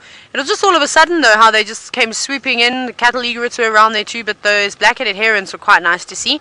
And it just goes to show you how windy it actually is. Oh, is that our lion sighting done now, Manu? Oh no, we've still got a white belly and paws. But those herons were really struggling to fly into the wind as well. I don't think it looked like they had much control over what they were really doing. So good luck, herons. Good luck, cattle egrets. Go and find a nice spot to roost, because the storm is inching closer and closer. Girls, don't stay flat like that. Hopefully they're going to wake up at some point. Right, now I know that these creatures tend to fly off quite quickly, so I'm going to try and send you down to South Africa as fast as I can, perhaps in a jet, to ensure that you get to see the hornbill that Noel has managed to find.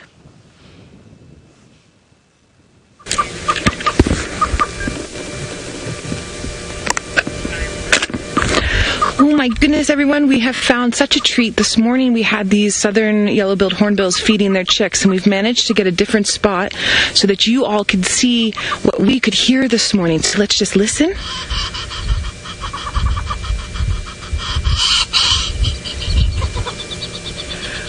Could we hear that?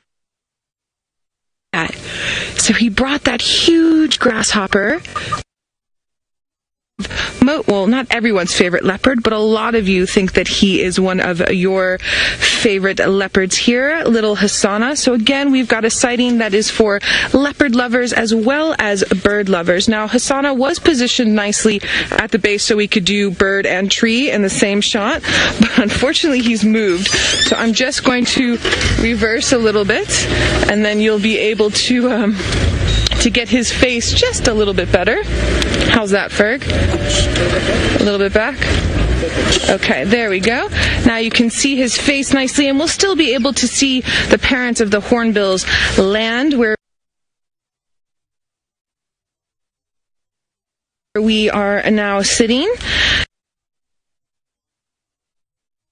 Managed to spot behind some of the branches what was left of the kill, but on a different branch up there. Was up higher in the tree before, and it's really just skin and bones. He's eaten most of it, unfortunately. At the base of the tree, we have the entrails that he took out. And it's not really the entrails, it's not everything, but it's a ruminant sac. Now, this being a small impala, it's a small ruminant sac that's in there. And sometimes they'll eat the outside layer there, and sometimes they just leave it. It looks like he took it out and then hoisted that small impala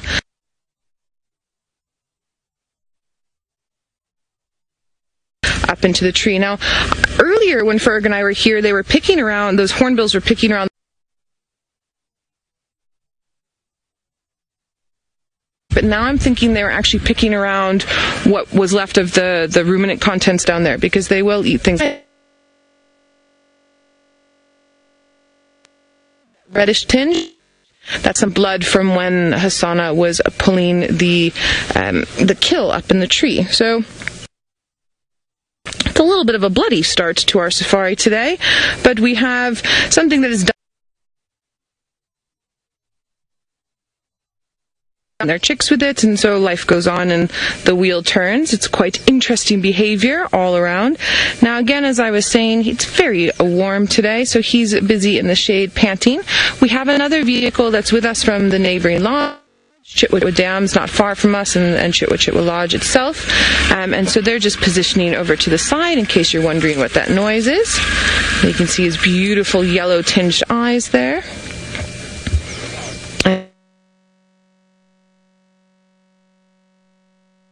Because this is a little tiny impala, I do think that he's probably not going to do much with the skin and bones that is left.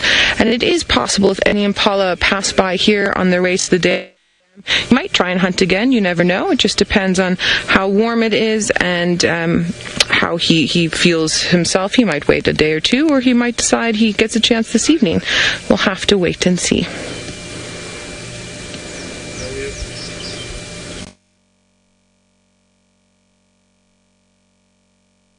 I don't know about all of you, but watching nesting hornbills is one of my favorite birds to watch.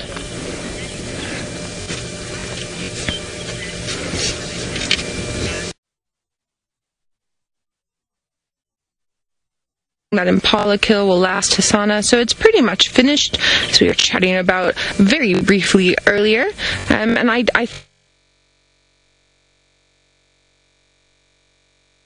impala. It's like an amuse-bouche, a little aperitif. It's nothing. It's not a huge meal. If it was a full-grown impala, several days it would last him. But this is pretty much done. He might go up and sniff around and sort of poke around maybe some of the rib area, or possibly get at some of the sinew that's on there. Oh, our hornbills are back. But yeah, he's pretty much finished. Listen, listen, listen.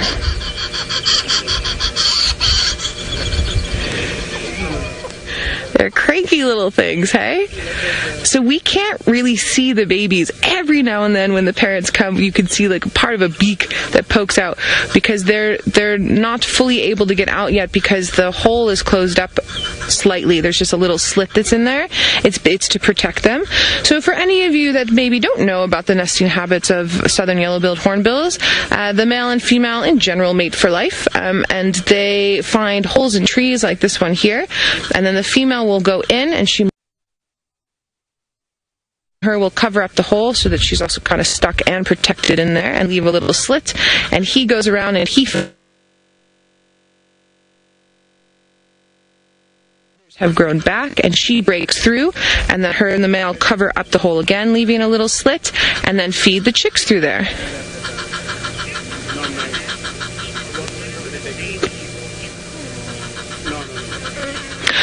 Richard, that's a really interesting question. Richard, you're asking, if one of the babies fell out, could Hosana eat it?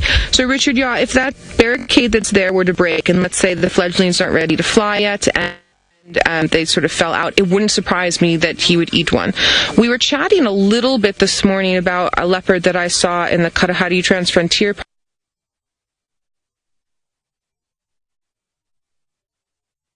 Park that was climbing camel thorn trees and going through sociable weaver's nests, digging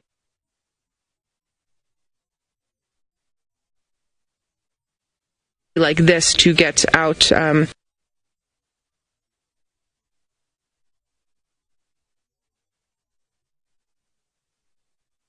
nest at the top of this tree. He might try. I've seen leopards doing that as well, climbing to the tippy tops of large trees and eating.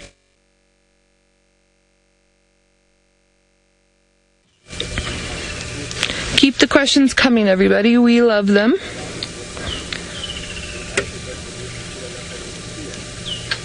Oh, he just burped. I don't know if you guys could hear that.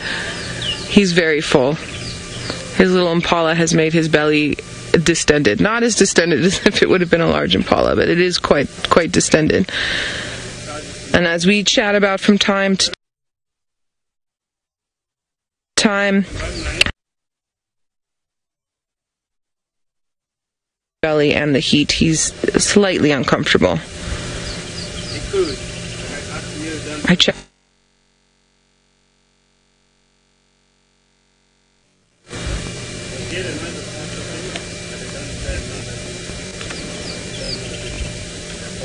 Now I'm also interested that he's in the shade in the base of the tree rather than up in the shade of the marula itself, because there's a nice breeze, but to each their own. Alright, while we're sitting here with the lovely little Hosana, let's head over to Scott and see what he's up to.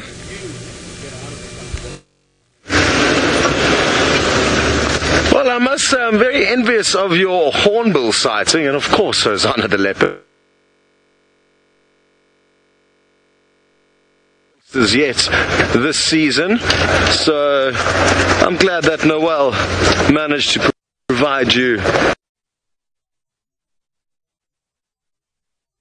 that Hosana's underneath or somewhere nearby, so that's something to look forward to. I love finding those little crevices in the tree when you see the parents heading back to feed them.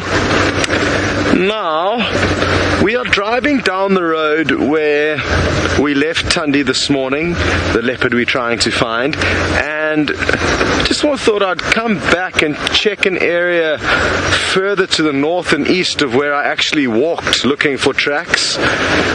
You know, I've just been telling Senzo her new den could be absolutely anywhere, and the fact that we are guessing where it might be is kind of senseless, to be honest, because it was quite a few days ago that she was seen heading into that general area with the cub. But I mean, there's nothing to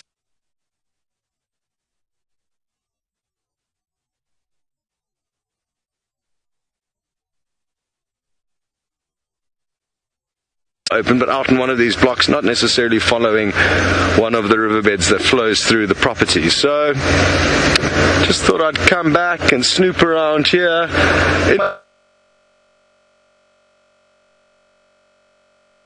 From the den site where you guys first got a visual of this little cub with Tristan. So I went and checked there just to make sure she wasn't using that again, and it doesn't seem like it is, or she is. Romeo, you would like to know what has happened to Footloose, one of the young wildebeest that Tristan actually managed to film being born, and a lot of you were there to witness that. We're guessing he could still be alive, or she. We're not sure if it's a boy or a girl, young Footloose. But basically the last we saw was that there were 5 young wildebeest born to that herd. There was still 1 pregnant female that could have given birth. We're not sure if any have been eaten. I haven't actually taken a close look at that herd for quite some time, Romeo, so I'm not too sure exactly what's going on, and to be honest it's going to be difficult to know which one exactly is Footloose. So at the base of the tree, it's an apple leaf tree at our kind of 10 o'clock. That big one over there is where she was feeding on the baby warthog this morning. And she ate about half of it and then lay up. And then I kind of thought, let me take a gamble and head off. And, come back a little bit later on in the hope that she would still be here, which she sadly wasn't. I then went and checked further to the left. There's a big marula tree, which would have been a great spot for her to stash any remains of the warthog kill up in that tree over there. Nice horizontal branches, but I couldn't see any remains or any little pieces of bacon dangling from those limbs of the tree.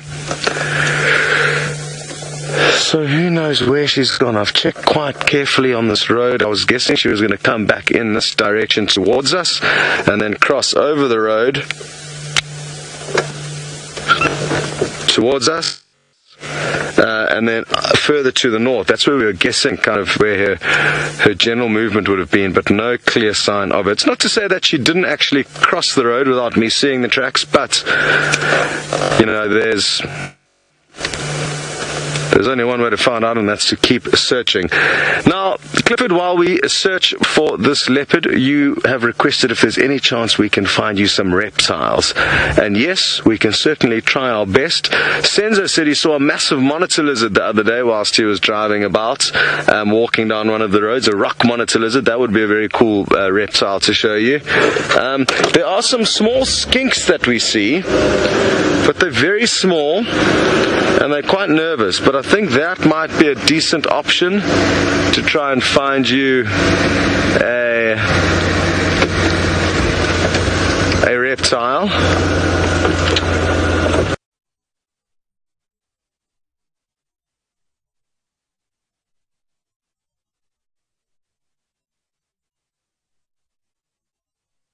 Ultimately seen, sadly, which is a great pity. I'd love to see more snakes. I think a lizard's probably going to be our most likely reptile, and probably a small skink. I think it could be called a Sandoval skink. It's like a dwarf skink. And then we get some bigger ones, the striped skink. Those are quite normal to see.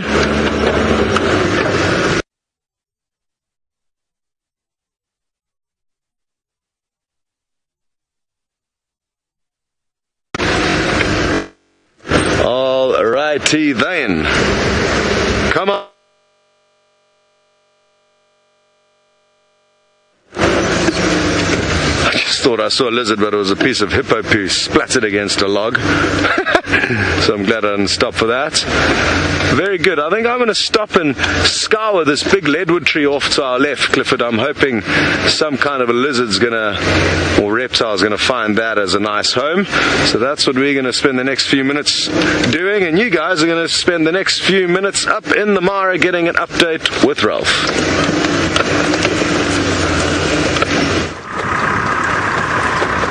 Yes, thanks, Scott. And I can tell you that at the moment it seems like we're almost in the eye of the storm. We've got massive dark area off to the northern side of the Olololo escarpment, and then off to our southwest it is very ominous over there as well. So it seems that those white-browed cuckoos, or the rainbirds that were calling yesterday, weren't lying.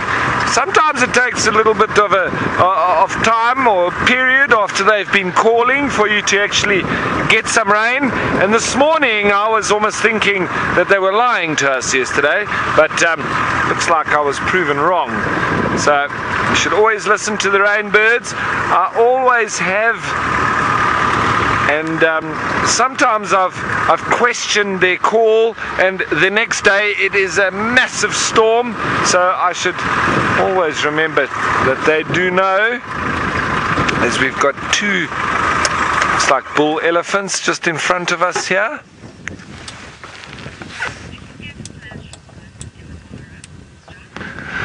Now, John, you're wondering if we get flash floods here in the Mara? Yes, you do. You can get quite terrifying flash floods. And I know that the other day, it was, I think, just before the TV show, so a couple of weeks ago, when I was in South Africa and I was watching from that side the Mara feed, I saw Jamie. She went out and there was no rain, and it started bucketing down while she was on the drive, and she nearly got washed away in her vehicle. So that was part of a flash flood, and so that's what I'm basing my answer on. But with the amount of cloudbursts here, I'm sure it's probably a regular occurrence. And we used to get, in Namibia, we used to get terrible flash floods, where in one of the driest places in the world, you had 5 people drowning a year in flash floods. And the problem comes with that is that people see that it's quite shallow, so they attempt to cross, whether it's a little fjord or a drift, and for whatever reason they might get a little bit stuck, and that water rises so fast that it then washes them downstream, and people then drown inside their vehicles. So it can be quite scary.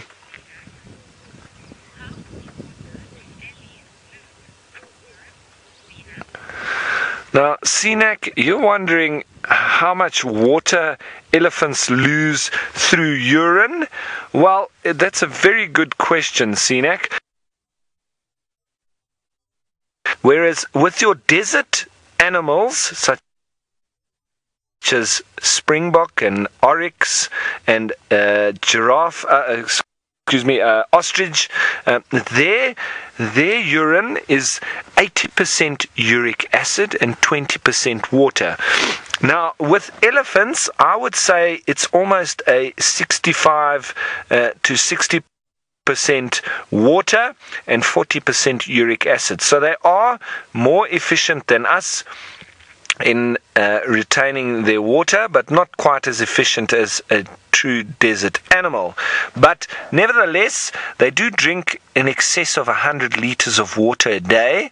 These elephants here with amazing water availability, and I would say that at least 50 liters of that a day gets passed.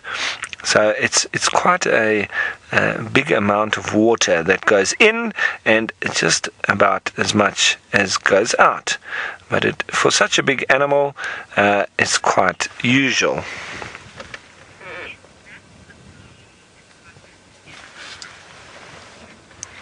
Now, Bart, you're wondering if that's the Olololo escarpment in the background. Absolutely, Bart. And it's got a very big storm above it at the moment.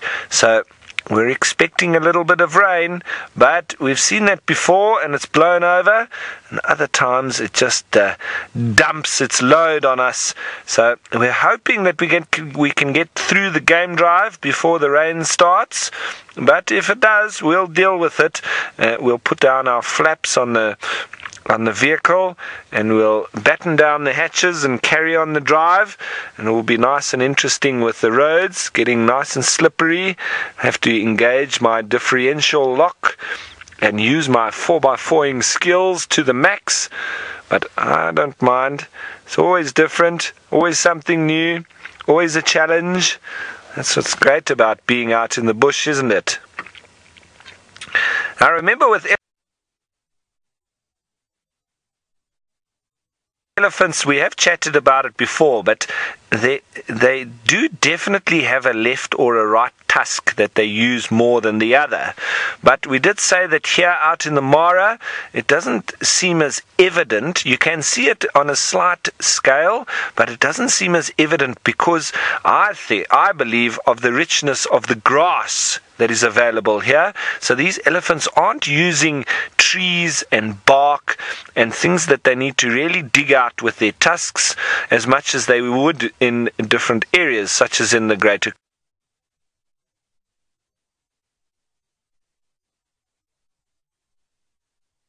Kruger National Park. So those elephants that we see there, you can very easily see if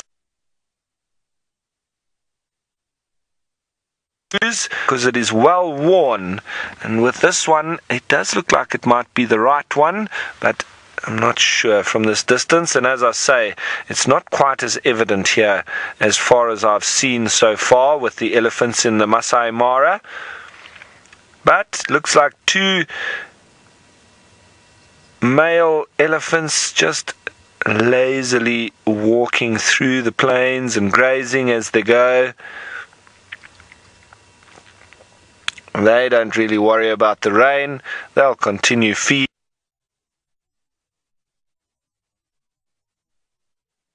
Disturbed the most, mostly like the cats.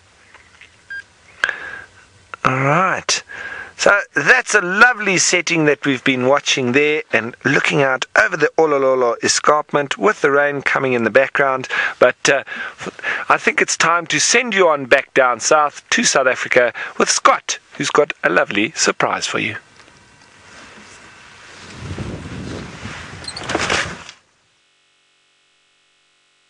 So everyone, we have been tasked to find a reptile, which we did desperately trying to do, but we found something else. Take a look at this. It is so cool and so well camouflaged and kind of out of place, as a lot of you will soon realize. What is it? Still not sure. Can you see it? If you can't see it yet, Senzo will take you a little bit closer. Ta-da! A foam nest frog. How cool is that? Just chilling out on this dry, dead, broken branch. Very, very well camouflaged, as you can see. And shame, you probably haven't had the most fun this summer because there have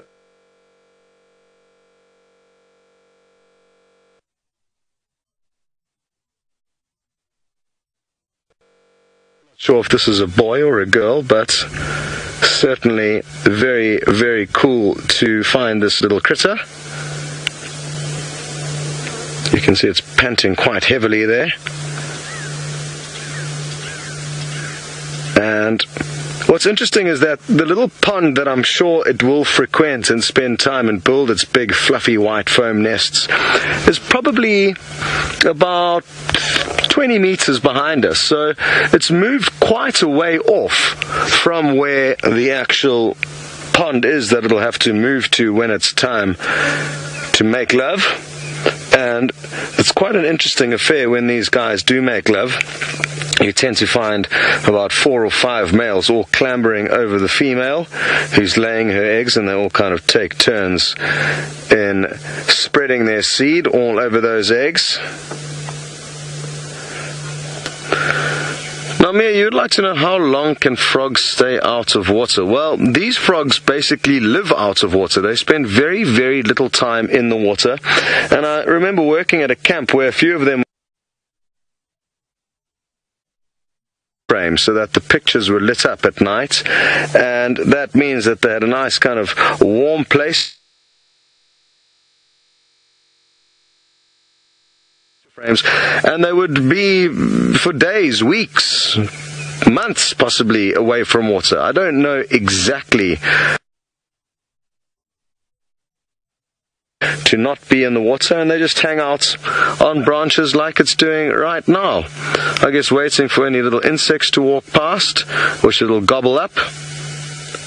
But it would be interesting to know a little bit more about these guys. I sadly must admit that I'm no expert when it comes to these specific frogs, nor kind of frogs in general, to be honest.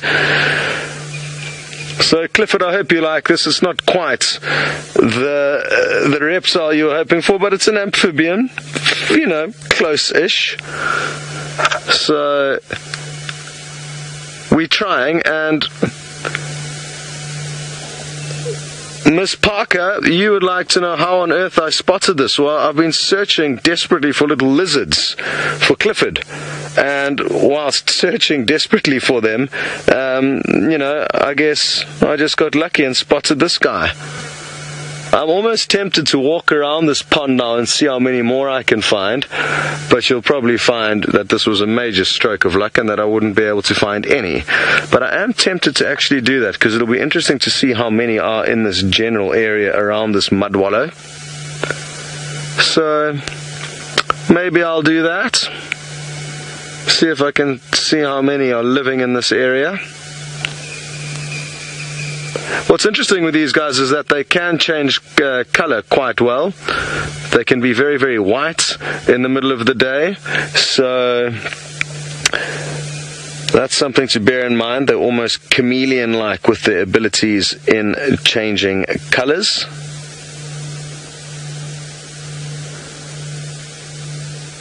Very good. I wonder what it's thinking. It doesn't seem like it's thinking about anything really, but you wonder if it is kind of worried about us, or just so confident in its camouflage that it's just carrying on business as normal.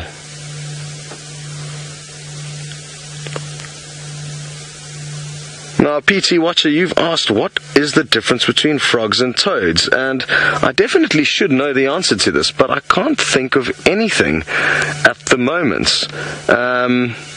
Maybe something to do with webbed toes versus non-webbed toes, but yeah, I'm actually not too sure what the differences are. So if anyone would like to share, so we can get to the bottom of toad versus